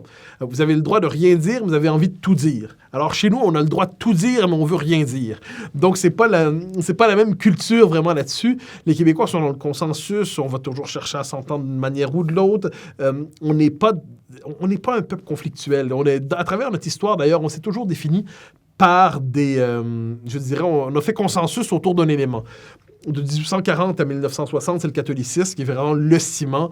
Ensuite, c'est le nationalisme. Ensuite, aujourd'hui, je reste une forme de progressisme obligatoire. Bon, mais on change de ciment, mais il y a toujours l'idée de faire consensus. Alors que la France, le conflit est consubstantiel à l'identité française. Un Québécois qui se retrouve ici dans un dîner se dit « Mais pourquoi tous ces gens se détestent? » Et il apprend qu'ils ne se détestent pas, tous ces gens sont amis. Bon, mais ça prend un certain temps s'habituer quand même à la présence du conflit avec le caractère théâtral dans la vie française. Il y a la poutine tout de même comme ciment de la culture québécoise. Oui, bon, mais c'est pas mon préféré. Et là, heureusement, même si c'est sa grande réputation, je pense pas que c'est la plus grande marque gastronomique du Québec. C'est sûr. À quel âge est-ce que vous êtes venu en France pour la première fois? Vous avez voyagé en France? 24 ans, si je ne me trompe pas. Assez tardivement, en fait. Qu'est-ce qui vous a sauté aux yeux d'abord? Alors, ça va sembler étrange, mais mon étonnement est beaucoup plus récent. Pendant longtemps, la France m'était familière, mais c'était une forme de familiarité probablement artificielle, intellectuelle. Je fréquentais les milieux intellectuels, je fréquentais un peu le milieu politique. Ce sont des choses que je connaissais très bien. La vie intellectuelle française, je la connais comme... Enfin, en toute immodestie, je crois la connaître très bien. Elle m'a toujours passionné. La vie politique française... Et c'est plus je m'y installe que je découvre quelquefois la différence culturelle de fond. Par exemple, le caractère plus abrupt des rapports sociaux. Les Québécois, je le disais, sont plutôt gentils. Ici, quelquefois, il faut avoir, même dans les rapports au quotidien, il faut avoir un moment d'autorité. Il faut quelquefois être plus dur et abrupt pour établir un rapport d'égalité.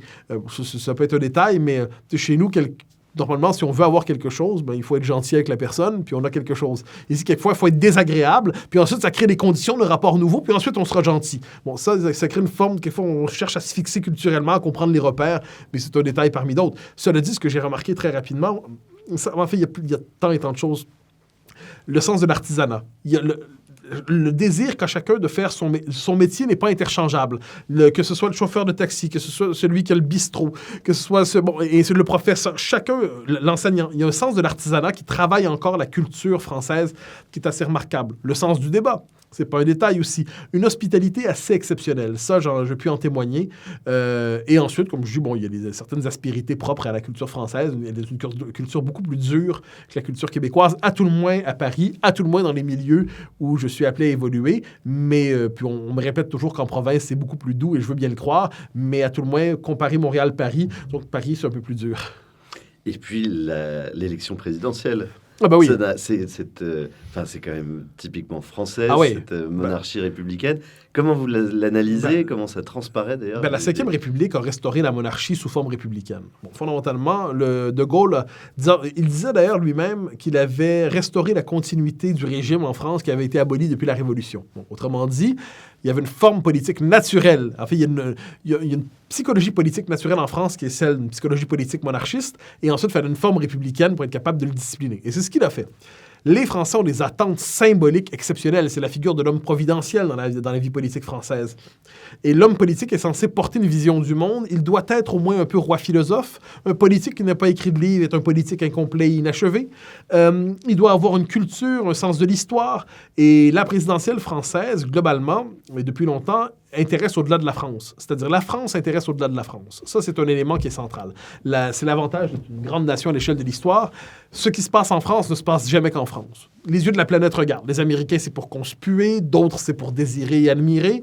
Mais dans un cas comme dans l'autre, la France, en tant que telle, demeure une grande nation qui inspire et fascine.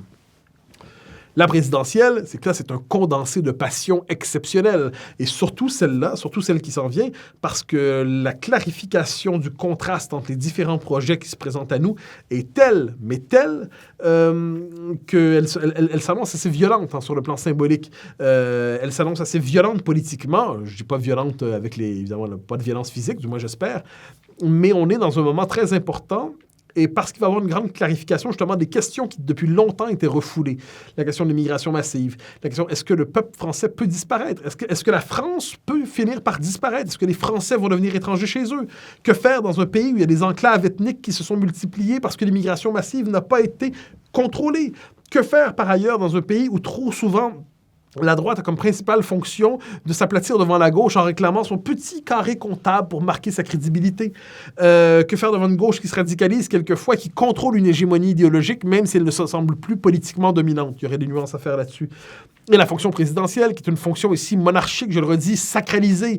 C'est le régalien majusculaire. Alors, tout ça fait en sorte que les 6 prochains mois vont être absolument passionnants, quel qu'en soit le résultat d'ailleurs, parce que, puis en plus, la France traduit ses enjeux politiques en conflits intellectuels et philosophiques. C'est le propre d'avoir une vie intellectuelle au cœur de l'espace public, donc une forme d'amplification intellectuelle et philosophique des querelles politiques. Et ça, donc les 6 prochains mois vont être absolument passionnants et absolument violents sur le plan symbolique, je crois. Alors vous qui parlez justement d'un autre continent, d'une certaine manière, quel regard portez-vous sur Emmanuel Macron? Je veux dire, comment est-il vu? C'est un progressiste. Parce que lui, ici en France, c'est l'homme du en même temps. Ouais. Donc il est difficile en fait à identifier. Comment est-ce qu'il est vu ailleurs? Comment est-ce que vous le voyez en particulier? Ça dépend d'un pays à l'autre. Je crois qu'il a été vu d'abord, il y a le succès, la success story, comme on dirait en bon anglais. Donc du jeune candidat qui est sorti de nulle part et qui transfigure la vie politique.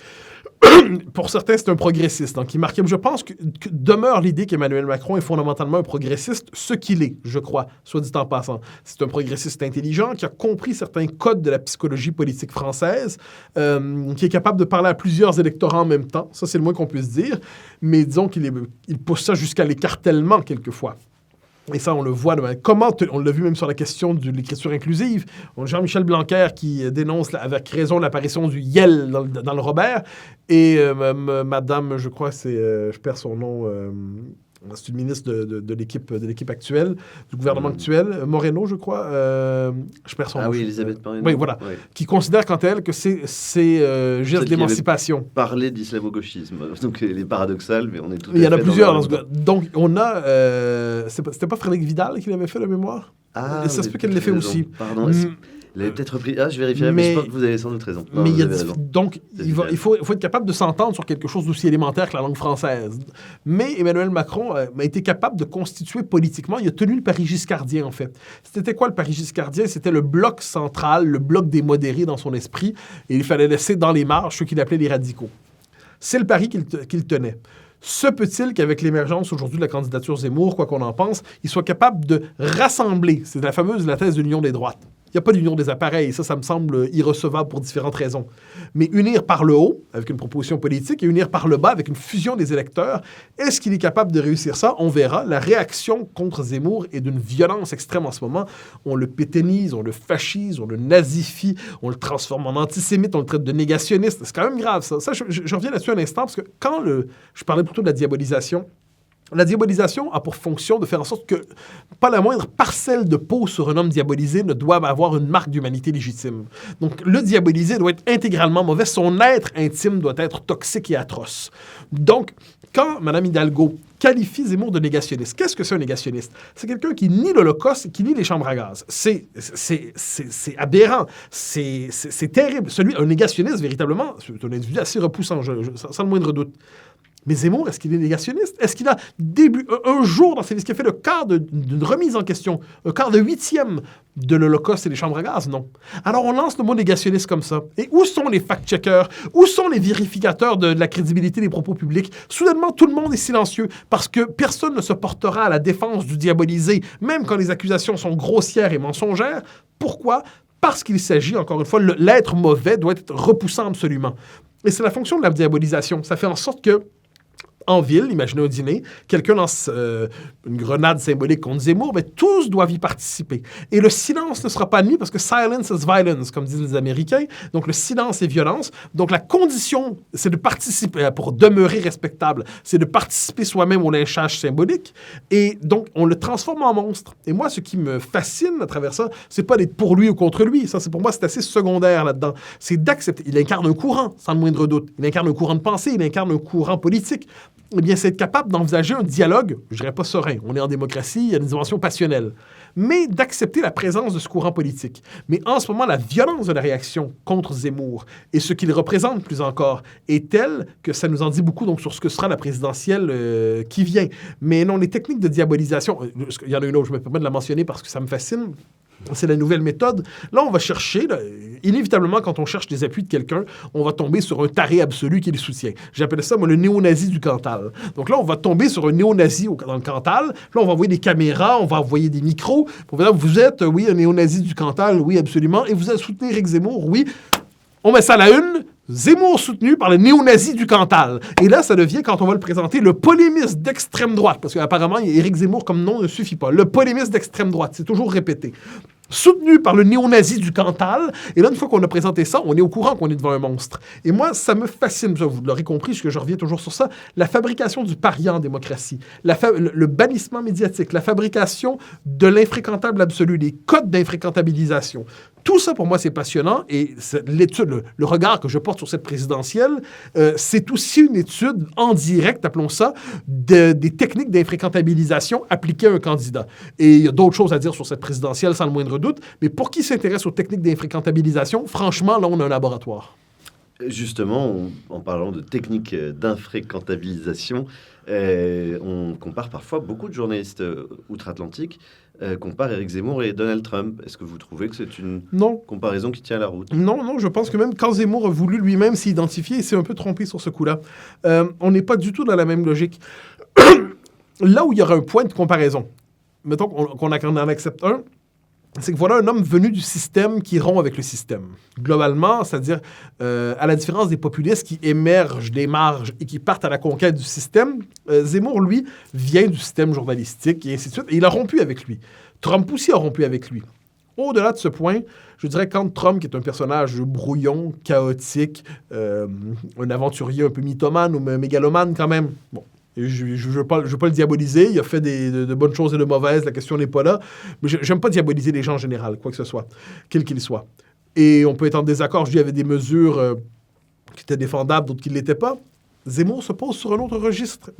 D'abord et avant tout, il cherche, et le diagnostic qu'il pose, ce n'est pas « Make America Great Again », c'est « La France doit survivre ». L'angoisse première, ce n'est pas l'angoisse de la grandeur absolue maintenant, c'est l'angoisse de la disparition. Donc même les affects politiques qui sont mobilisés ne sont pas les mêmes. Ensuite, les techniques d'expulsion du système politique par le régime devant l'ennemi. Donc Trump, dans un cas, on lui a rien pardonné. Hein. C'était le monstre absolu, encore une fois. On l'hitlérisait sans gêne sur des affiches, des pancartes, Trump égale Hitler. On va faire la même chose à Zemmour. Pour ça, ça peut être là. Je pense que Zemmour est plus cultivé, c'est le moins qu'on puisse dire.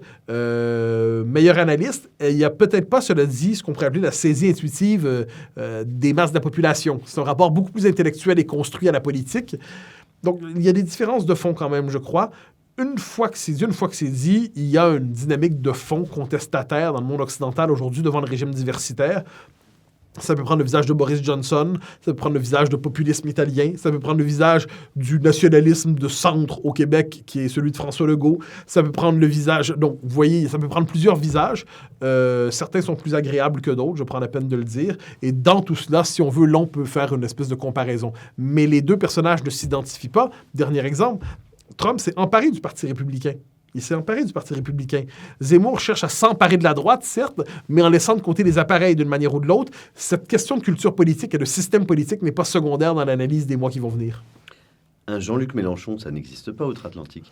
Je veux dire par là, est-ce que c'est propre à la France, et un peu plus largement à l'Europe du Sud, disons, d'avoir encore des partis d'extrême gauche assumés, également des partis communistes? Il y aura certainement 2 candidats de lutte ouvrière, globalement, Nathalie Arthaud et Philippe Poutou. C'est quelque chose de très latin, en tout cas. Comment vous l'expliquez? Alors, on a, cela dit, je me permets de dire, on a au Québec un parti qui s'appelle Québec solidaire, un parti de gauche radicale, où cohabitent en quelque sorte les deux tendances qui ont pu cohabiter dans la France insoumise. On a une aile à Québec solidaire, nationaliste laïque à l'ancienne, vieille gauche, appelons ça comme ça. Donc, une vieille gauche, mais qui avait le sens de la laïcité, mais qui a été complètement balayée par l'aile décoloniale coloniale de Québec solidaire. Ben, un peu la même chose ici. On pourrait dire que la France insoumise, il y avait l'aile républicaine, l'aile jacobine à bien des égards, et il y a l'aile décoloniale. Et l'aile décoloniale est en train de prendre le relais dans la direction idéologique, puis ça se voit dans le discours de Jean-Luc Mélenchon. Alors, il y a deux choses là-dedans. Il y a une tradition politique communiste, une tradition politique de gauche radicale qui a besoin de relais politiques et elle trouve en Jean-Luc Mélenchon un tribun efficace. C'est pas exactement c'est ma famille de pensée, mais l'homme a de la culture, l'homme est capable, on l'a vu dans son débat avec Zemmour, est capable de situer les enjeux à bonne hauteur. Ensuite, on peut ne pas partager du tout son point de vue, mais il a l'art oratoire, il a assez de culture pour être capable de situer les enjeux à bonne hauteur. Ensuite, donc, il y a une tradition communiste, une tradition de gauche radicale qui se cherche un candidat. Ce qui est intéressant de voir, c'est la mutation qui s'opère dans cette gauche radicale. Elle était jusqu'à tout récemment quand même dans une tradition communiste, socialisante, tout ça, qui l'amenait à avoir une forme de patriotisme étrangement. Le patriotisme des communistes, moi je le relativise toujours un peu. Au début de la Deuxième Guerre, c'était pas les premiers à s'opposer, disons ça comme ça. Mais une fois que c'est dit, à Londres, la première résistance, elle est gaulliste, elle n'est pas communiste.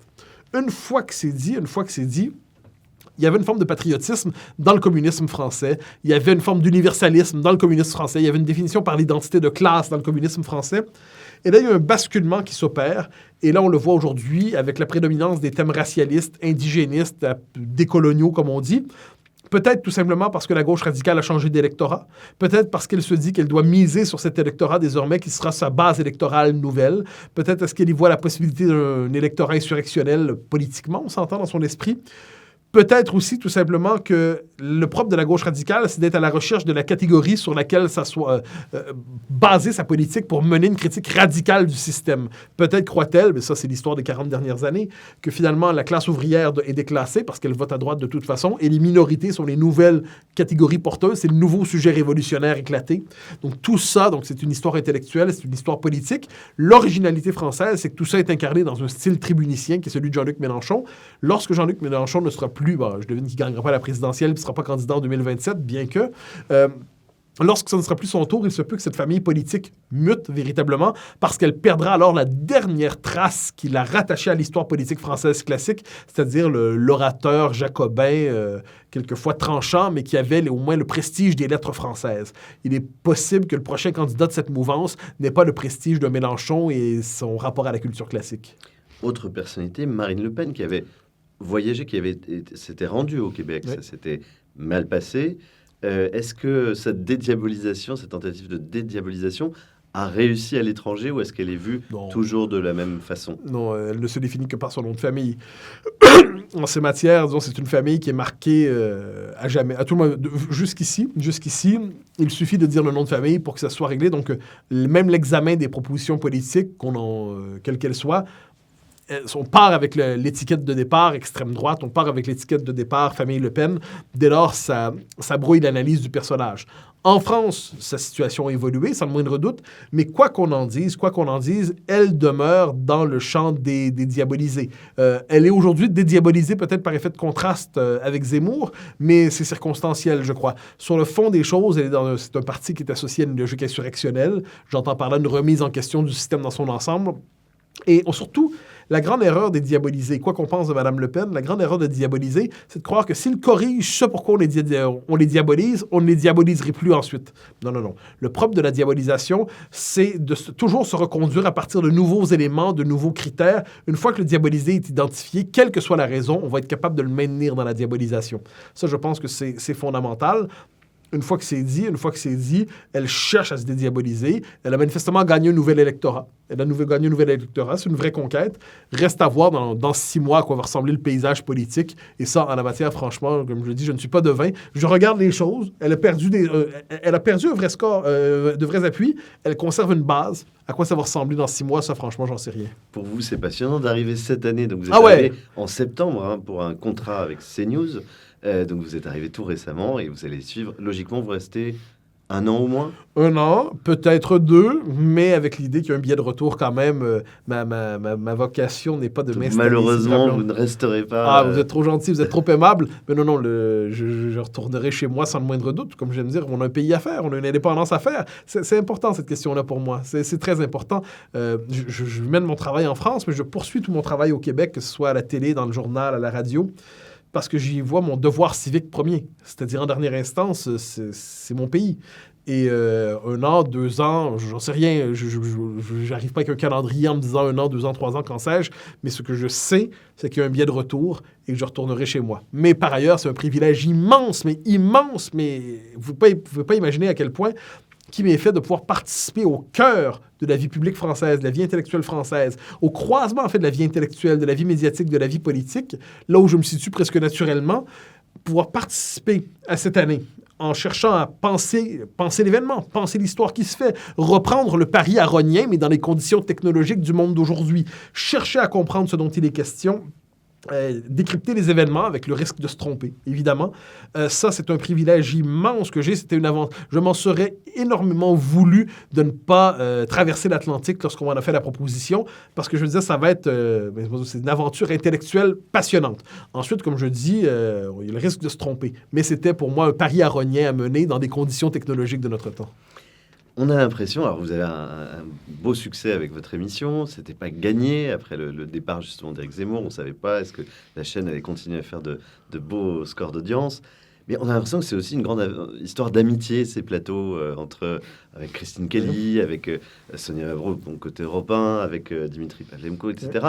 Des gens qui sont cités, d'ailleurs, je pense à quand on a annoncé que vous alliez venir, tous font toujours mention d'une forme d'équipe. Est-ce qu'effectivement, il y a de l'amitié dans ces relations? C'est une ambiance de travail sympa et que vous n'avez pas connue ailleurs, peut-être? C'est une équipe. Ce type d'émission face à l'info, ça n'existe pas ailleurs pour l'instant. Peut-être que ça existe, je sais pas moi, en Moldavie, mais à tout le monde, dans les sociétés que je connais, ce type d'émission-là n'existe pas. Mais là, c'est un vrai bonheur. C'est-à-dire que quelquefois, je dirais de l'amitié, ça naît tout de suite. Bon, ça peut aussi se travailler dans le temps, mais quelquefois, ça prend un coup. Et franchement, sous la direction, dans ce cas-là, de Christine Kelly, qui nous a accueillis, c'est le moins qu'on puisse dire, chacun joue chacun joue pas son rôle ou son personnage, chacun est lui-même, mais tout ça fait une pièce de théâtre inattendue. Donc, il y a Marc Menant, qui est un conteur exceptionnel, un type formidable, d'une générosité de cœur. Il y a Dimitri Pavlenko, d'une rigueur intellectuelle tout à fait remarquable, puis qui est bon camarade, franchement. Il y a Charlotte Dornelas, d'un courage, d'une intelligence qui me fascine, et qui, elle aussi, en la matière, cherche véritablement à décrypter les événements.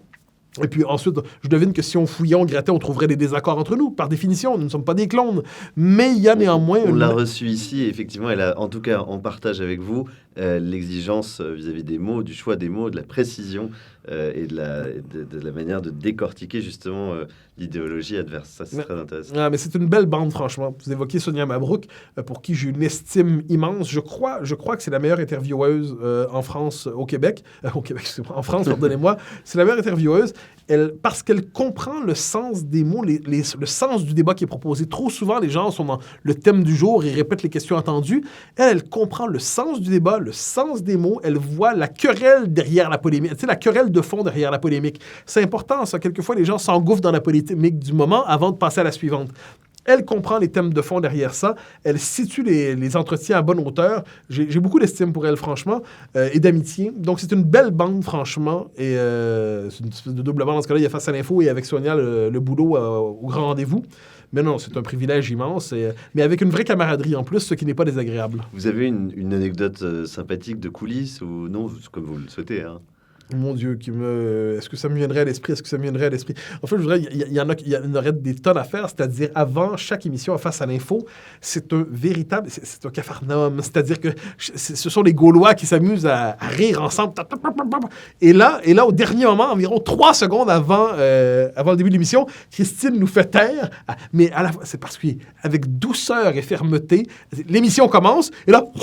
On essaie d'être calme. Mais jusqu'à la dernière seconde, si les caméras étaient ouvertes, il verrait que c'est une espèce de bande de gamins égarés sur un plateau télé et qui, ensemble, multiplient les blagues et les boutades. Et là, d'un coup, le sérieux arrive. On fait le boulot comme on peut. Mais je pense que reste dans l'émission, néanmoins, ce parfum d'amitié et de camaraderie, j'oserais dire ce parfum de banquet. Bon, ok. Je reviens sur une note un peu plus sérieuse. Finalement, pour résumer, dans les choses qui vous ont le plus heurté dans ces virus idéologiques, effectivement, dans ce néo-progressisme, est-ce que vous avez un souvenir particulièrement marquant? Quelque chose où vous vous êtes dit, là, vraiment, on passe un stade grave. En France. Ouais, bien sûr. Non, mais en fait, si j'avais les deux exemples en tête. Oui. Vous pouvez en donner non, deux. mais non, je vous donne un exemple de chez nous d'abord, mais je reviens sur l'exemple français ensuite, parce que les deux se répondent. Chez nous, c'est lorsqu'on nous a justement présenté le Québec comme un pays qui appartient au code de la suprématie blanche et qu'on répétait de manière complètement fantasmée que, par exemple, les policiers à Montréal abattaient les gens des minorités. Mais c'est faux! Mais c'est faux! C'est faux! Et là, on nous présentait finalement Montréal comme une ville infernale pour les gens des minorités parce que les services d'ordre seraient dans une politique néocoloniale à leur endroit. L'américanisation mentale de notre société m'a révolté. À la française, je dirais, mais ça c'est autre chose, c'est véritablement l'émergence de la mouvance indigéniste et sa virulence idéologique, la virulence idéologique de ses porte-paroles, la crédibilité qui leur est accordée dans l'espace public, le fait qu'on les voit comme des gens qui amènent quelque chose de neuf et de pertinent et de fécond au débat, alors qu'ils viennent s'en prendre aux principes même qui fondent, me semble-t-il, la société française, la politique française. Donc, une attaque violente sur l'universalisme, une attaque violente sur la culture française, le discours décolonial qui consiste finalement à dire que la décolonisation n'arrivera à son terme que lorsque les Français deviendront étrangers chez eux. Le discours, cette espèce de racisme anti-blanc qui est revendiqué et qui se présente comme un antiracisme. Moi, en ces matières, je suis à l'ancienne. Moi, je dénonce tous les racismes, quels qu'ils soient. Le racisme anti-noir, sans le moindre doute. Le racisme anti-arabe, absolument. Mais le racisme anti-blanc aussi, lorsqu'il se manifeste. Et cette espèce de racisme maquillé en antiracisme qui a trouvé un certain écho ici depuis un peu plus d'un an, avec la complicité d'une partie du système médiatique, ça m'a franchement choqué. Je pourrais vous dire aussi, mais ça, c'est sur un autre registre, la loi Avia, par exemple. Bon, c'est pas un détail, c'est-à-dire que la normalisation de la catégorie du discours haineux pour étiqueter tous ceux avec qui on est en désaccord d'une manière ou de l'autre dans l'espace public, la tentation autoritaire dans le rapport à la liberté d'expression me révolte en ces matières. Donc, vous voyez comme quoi les événements, je pourrais finalement trouver plusieurs. En fait, c'est une exaspération profonde devant l'accélération de la révolution qui devient de plus en plus, la révolution racialiste, woke, qui devient de plus en plus intolérante, qui devient de plus en plus violente symboliquement et qui, à mon avis, compromet le fondement même de nos démocraties libérales. C'est vrai qu'il peut créer un sentiment de colère parce que on a soit l'impression que ces gens nous mentent, soit qu'ils ne veulent pas voir. Quoi. Il y a quelque chose d'irrationnel. Oui, mais c'est choquant, mais ensuite, il faut y avoir une colère intellectuellement maîtrisée. C'est-à-dire, dans la vie, si vous voulez vous présenter dans l'espace public, sur un plateau télé, écrire dans un journal, ayez transcendé votre moment de colère. Parce que si vous arrivez, personne n'est parfait, puis il arrive que ça nous échappe, on s'entend. On peut avoir un coup de colère véritablement en ondes. Quand j'ai entendu récemment une représentante de la France insoumise dire qu'il fallait se réconcilier avec les terroristes et que les propos d'Éric Zemmour empêchaient la réconciliation avec les terroristes, franchement, comme on dirait chez nous, j'ai pété un plomb. J'ai pété un câble, vous diriez. Alors mais ça, sur ce coup-là, je me disais, contrôle-toi. Mais ça me rendait fou, se réconcilier avec les terroristes. On va en vouloir à quelqu'un qui veut empêcher la réconciliation, parce qu'il empêche la réconciliation avec l'agresseur, avec le massacreur, avec l'ennemi. Alors, ça, franchement, sur ce coup-là, j'ai perdu mon calme. Mais ça, donc, pour moi, tous les cas de censure me rendent fou, franchement. Tous les cas de censure, quels qu'ils soient. Là-dessus, je suis profondément libéral. Et quand la censure se présente à nous, légitimée, normalisée, comme si ça allait de soi, il y a quelque chose là-dedans qui me heurte intimement, qui heurte mes affects premiers. Alors, quelle est la meilleure technique? La dérision face à ces gens plutôt que la colère? Donc, il y en a plusieurs. Alors, moi, en ces matières, je dis qu'il nous faut... Vous avez pas mal d'expérience, vous avez gagné beaucoup de débats. Il nous faut à la fois le rire de Philippe Meuret, la critique vigoureuse de Jean-François Revel, la critique minutieuse et philosophiquement approfondie de Raymond Aron, et à travers tout cela, je dirais, le courage de tous ceux qui ont la capacité de tenir tête aux différents inquisiteurs qui se présentent devant nous. Ça, c'est un très beau programme. Ça fait beaucoup de choses à réviser. Quand même. Je vais en profiter pour poser une petite question d'un abonné qui est québécois naturalisé français. Alors justement, il rappelle qu'au Québec, effectivement, on ne dit pas, par exemple, KFC, Kentucky Fried Chicken, mais poulet frit du Kentucky. Poulet frit Kentucky. Et il est un peu désespéré par la situation en France de la langue française. Et lui propose une adaptation de la loi 101. Ouais.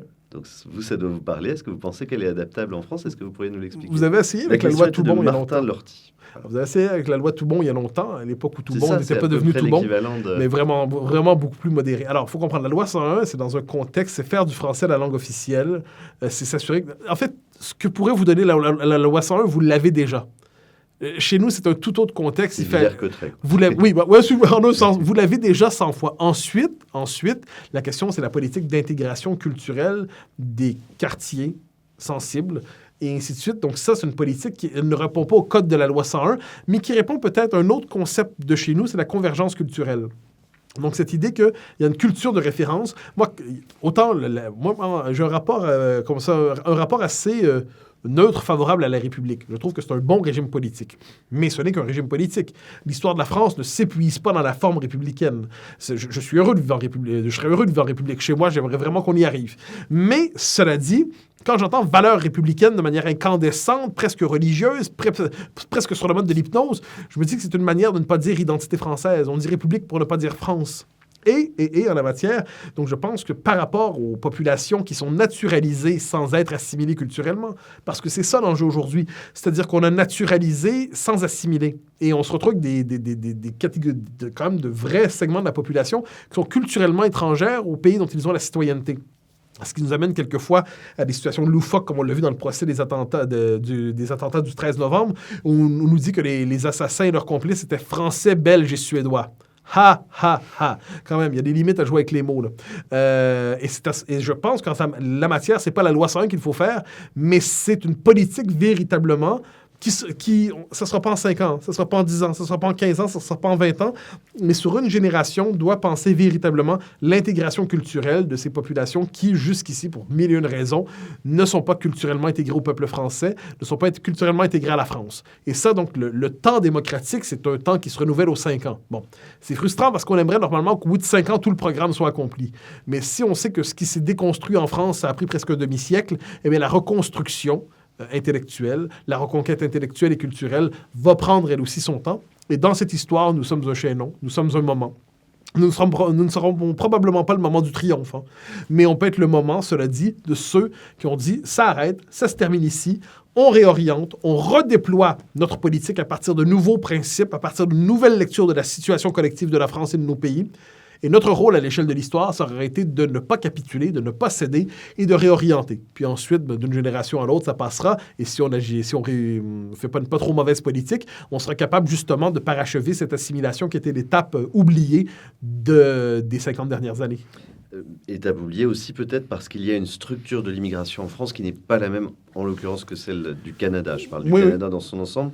Il y a une récente étude qui montre qu'en France, la moyenne de formation, par exemple, en termes de diplôme, d'études, est beaucoup plus élevée au Canada qu'en France. C'est un écart considérable. Est-ce que, sur certains plans, la politique canadienne, là, on sort du seul Québec, d'immigration est plus intelligente, plus fine, raisonnable? Il y a beaucoup d'illusions sur la politique canadienne d'immigration en France. C'est-à-dire que carte verte, on l'idéalise. Oui, c'est le moins qu'on peut se dire. Alors, ce qu'on n'a pas chez nous, c'est, encore là, ça commence dans certaines villes, mais l'insécurité à la française, bon, parce qu'on a des catégories plus diplômées qui arrivent et ainsi de suite. Mais il y a des communautarismes à la tonne au Canada. Ne vous trompez pas. On a eu dans la dernière campagne électorale fédérale, donc c'était au mois d'août-septembre, une ministre fédérale, qui est une fille de réfugiés afghans, qui a parlé des talibans, nos frères. Je précise que le Canada était en guerre en Afghanistan. Il y a des centaines, sinon, de Canadiens qui sont morts en Afghanistan. Sur ce coup-là, donc, Canadiens et Québécois réunis. Et une ministre du gouvernement canadien dit « les talibans, nos frères ». Est-ce que cette dame-là était une ministre du gouvernement canadien? Ou, je pense que je ne rappelle pas son nom au moment de le dire, j'en suis désolé, mais est-ce que c'est une ministre du gouvernement canadien ou c'est une représentante de la communauté afghane au Conseil des ministres? Alors, donc, vous voyez, ça ne fonctionne pas si bien que ça non plus, c'est simplement que les problèmes ne sont pas les mêmes. Cela dit, l'immigration massive en elle-même, quelle qu'elle soit, est contradictoire avec l'intégration et l'assimilation. On peut intégrer, assimiler un individu, des dizaines, des centaines évidemment, mais quand les communautés s'installent et lorsque de nouveaux membres de ces communautés arrivent dans le pays et peuvent s'intégrer à cette communauté plutôt qu'à la société dans son ensemble, mais les conditions sociologiques de l'assimilation ou de l'intégration ne sont plus réunies, et quel que soit le pays d'origine. Par ailleurs, Par ailleurs, quand la différence de culture entre le pays d'accueil et le pays d'origine est très marquée, qu'il s'agit même d'une différence civilisationnelle, dans un environnement où la culture du pays d'accueil est discréditée, disqualifiée, où il y a un procès qui est fait lorsqu'on veut affirmer la culture de la société d'accueil, et que de l'autre côté, il y a une forme de sacralisation de l'autre, quel qu'il soit. Alors moi, j'ai toujours dit, l'ouverture à l'autre, d'accord, mais premièrement, de quel autre parle-t-on? Tous les autres ne sont pas interchangeables. Le français n'est pas l'allemand, l'ukrainien n'est pas le russe, le canadien n'est pas le québécois, le malgache n'est pas le sénégalais, le brésilien n'est pas... Vous voyez la suite, bon. Et ensuite, d'ouverture à l'autre, de quel autre parlons-nous et de combien d'autres parlons-nous? Donc, les conditions globales qui permettaient l'assimilation ne sont plus rassemblées. Donc, aujourd'hui, il ne s'agit pas seulement de dire assimilation, assimilation, assimilation. Il faut aussi recréer les conditions sociologiques, politiques et juridiques de l'assimilation. Et ça, je veux dire, on n'est même pas au début de cette entreprise. Peut-être intellectuellement, on l'a accompli. Mais il y a un véritable travail à faire en la matière. Voilà pourquoi il faut avoir une vision sur le temps long. Beaucoup de gens craignent en France une forme de guerre civile. Je pense à l'opération Ronce, je pense à ce à quoi se prépare aujourd'hui l'armée ou les formations d'élite comme le GIGN ou le RAID. Donc c'est quelque chose qui est assez prégnant dans l'identité française depuis quelques années. Vous qui avez beaucoup voyagé, est-ce que vous ressentez ces mêmes craintes, ces mêmes tensions dans d'autres pays? Ah non. Et est-ce qu'en France, vraiment, ça vous frappe et c'est quelque chose qui vous inquiète pour notre pays? Alors, la violence n'est pas de même nature. Aux États-Unis, la violence, elle est inscrite dans le code social. Dans les rapports sociaux, ça en est fascinant. Moi, quand je voyage aux États-Unis, vous savez, moi, je suis un conducteur un peu impatient. Donc, j'abuse du klaxon. Et ma compagne me dit toujours, on est aux États-Unis. Ce type-là a peut-être dans sa voiture une mitraillette. Sois calme. Et elle a tout à fait raison, ce qui fait qu'aux États-Unis, je conduis comme un homme de 90 ans qui n'a pas une très bonne vision. Donc ça se passe, vous voyez un peu. En France, c'est autre chose. C'est-à-dire, c'est la peur de la guerre civile traverse l'histoire du pays, mais elle prend aujourd'hui un autre visage. Parce qu'une guerre civile, c'est à l'intérieur d'un même peuple. Bon. Aujourd'hui, du point de vue des islamistes, les plus radicaux, comme on dit, c'est pas une guerre civile, c'est une guerre de conquête. Et du point de vue de la France, par rapport aux islamistes, c'est pas une guerre civile, c'est une guerre de résistance devant un agresseur qui cherche véritablement à soumettre la France, à la dominer. Donc le concept de guerre civile, me semble-t-il, ne rend pas compte adéquatement de ce qui se passe aujourd'hui. Ensuite, si on veut l'utiliser néanmoins, à quoi pourrait-il ressembler? Ça, j'en parlais une fois à CNews. C'est quelles sont les conditions... Je redoute ça, la guerre civile. Moi, là-dessus, je suis très aronien, je tiens à la concorde civique. Mais quand on voit effectivement les milliers de faits divers qui sont dispersés par le récit médiatique, mais qui, dans les faits, témoignent d'une montée de l'agressivité sociale, du fait que certains quartiers sont désormais fermés, soit aux forces de l'ordre, soit au symbole simplement de l'identité française, soit tout simplement aux Français qui appartiennent, appelons ça, au peuple historique français et qui, en certains quartiers, ne sont tout simplement plus les bienvenus. Pensez aussi dans certaines villes dont les Juifs ont été chassés. C'est quand même quelque chose. Mais quand on regarde ça dans son ensemble, je ne suis pas certain que le concept de guerre civile soit le bon pour parler de tout ça, mais ce qui est certain, c'est qu'on sent cette tension-là, elle est palpable, elle est intégrée dans la boussole mentale des uns et des autres, et j'ajouterais des unes surtout. Le nombre d'amis filles ici qui m'ont dit, ça m'a frappé. Ça, je n'avais jamais entendu ça ailleurs qu'ici.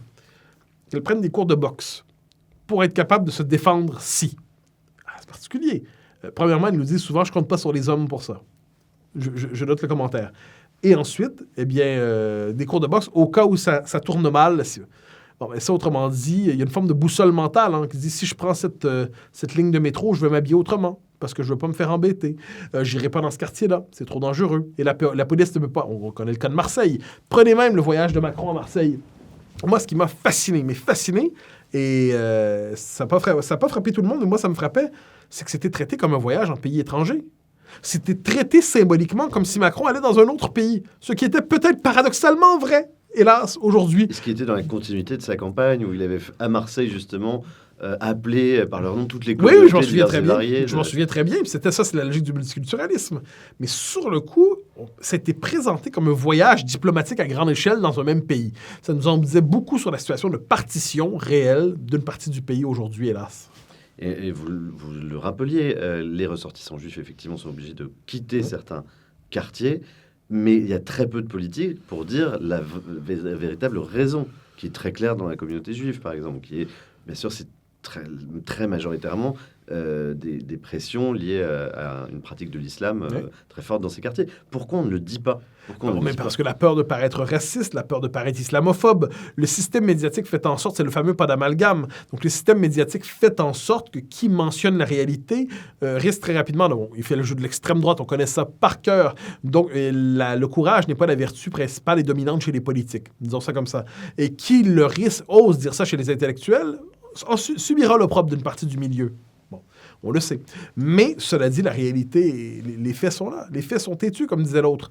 Et ça, je pense que... Et c'est particulier, ça, c'est quelquefois, vous savez, on lit les journaux, chez vous comme chez nous d'ailleurs, hein, comme autrefois les Soviétiques lisaient la Pravda.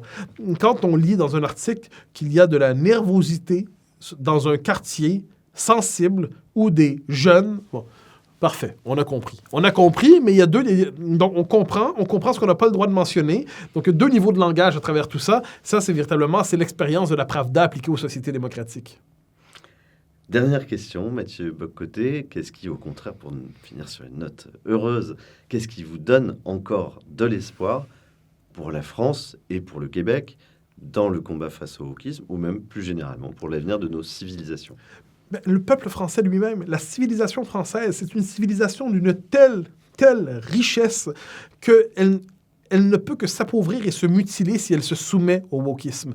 La question de l'islamisme est une question, celle du wokisme en est une autre, mais dans les deux cas, c'est la culture française en puisant en elle-même, dans ses forces, ses trésors, sa richesse. C'est quand même une culture qui mérite de vivre et de durer et d'éclairer encore le monde à sa manière pour encore longtemps. Donc moi, je pense que plus les Français sont français, disons ça comme ça, moins ils sont américains. Je ne déteste pas les Américains, mais que les Américains soient américains, que les Français soient français, plus les Français vont assumer véritablement leur identité forte, plus ils trouveront la manière de résister. Vous savez, contre les totalitarismes au 20e siècle, dans les pays de l'Est, il y a une leçon à retenir de ça. Ils ont résisté globalement en misant sur leur identité nationale et même quelquefois leur identité religieuse. On peut penser à Solzhenitsyn, on peut penser aux Polonais. Donc, c'est pas seulement en misant sur les valeurs de la République, comme on dit, c'est dans l'identité nationale profonde qu'on trouve la force pour résister. Et chez nous, mais tout simplement parce qu'on est là depuis 400 ans, depuis 250 ans, on résiste véritablement, que l'histoire québécoise ne peut pas se terminer sur un non-lieu, pour reprendre la formule d'un intellectuel que j'aime beaucoup, Robert Laplante, parce qu'on tient depuis 250 ans, parce qu'on n'a jamais capitulé sur le fond des choses, et parce qu'on va finir par l'emporter, parce qu'un jour le Québec sera indépendant. Eh bien, merci Mathieu Bock-Côté. Merci pour ce très beau manuel de résistance, manuel de déconstruction des idéologies néo-progressistes. Merci pour ce rappel que la nation est un des meilleurs moyens de lutter contre la désagrégation justement des peuples. Et puis merci pour ces livres réguliers que vous écrivez, le dernier et La Révolution racialiste. Je vous souhaite à tous une excellente soirée. Continuez à vous abonner, bien sûr, à partager nos vidéos. Et puis, n'oubliez pas, on a une plateforme TV maintenant, www.livrenoir.fr. Alors, allez-y, le dimanche soir, c'est le moment parfait pour cela. Très, très bonne soirée.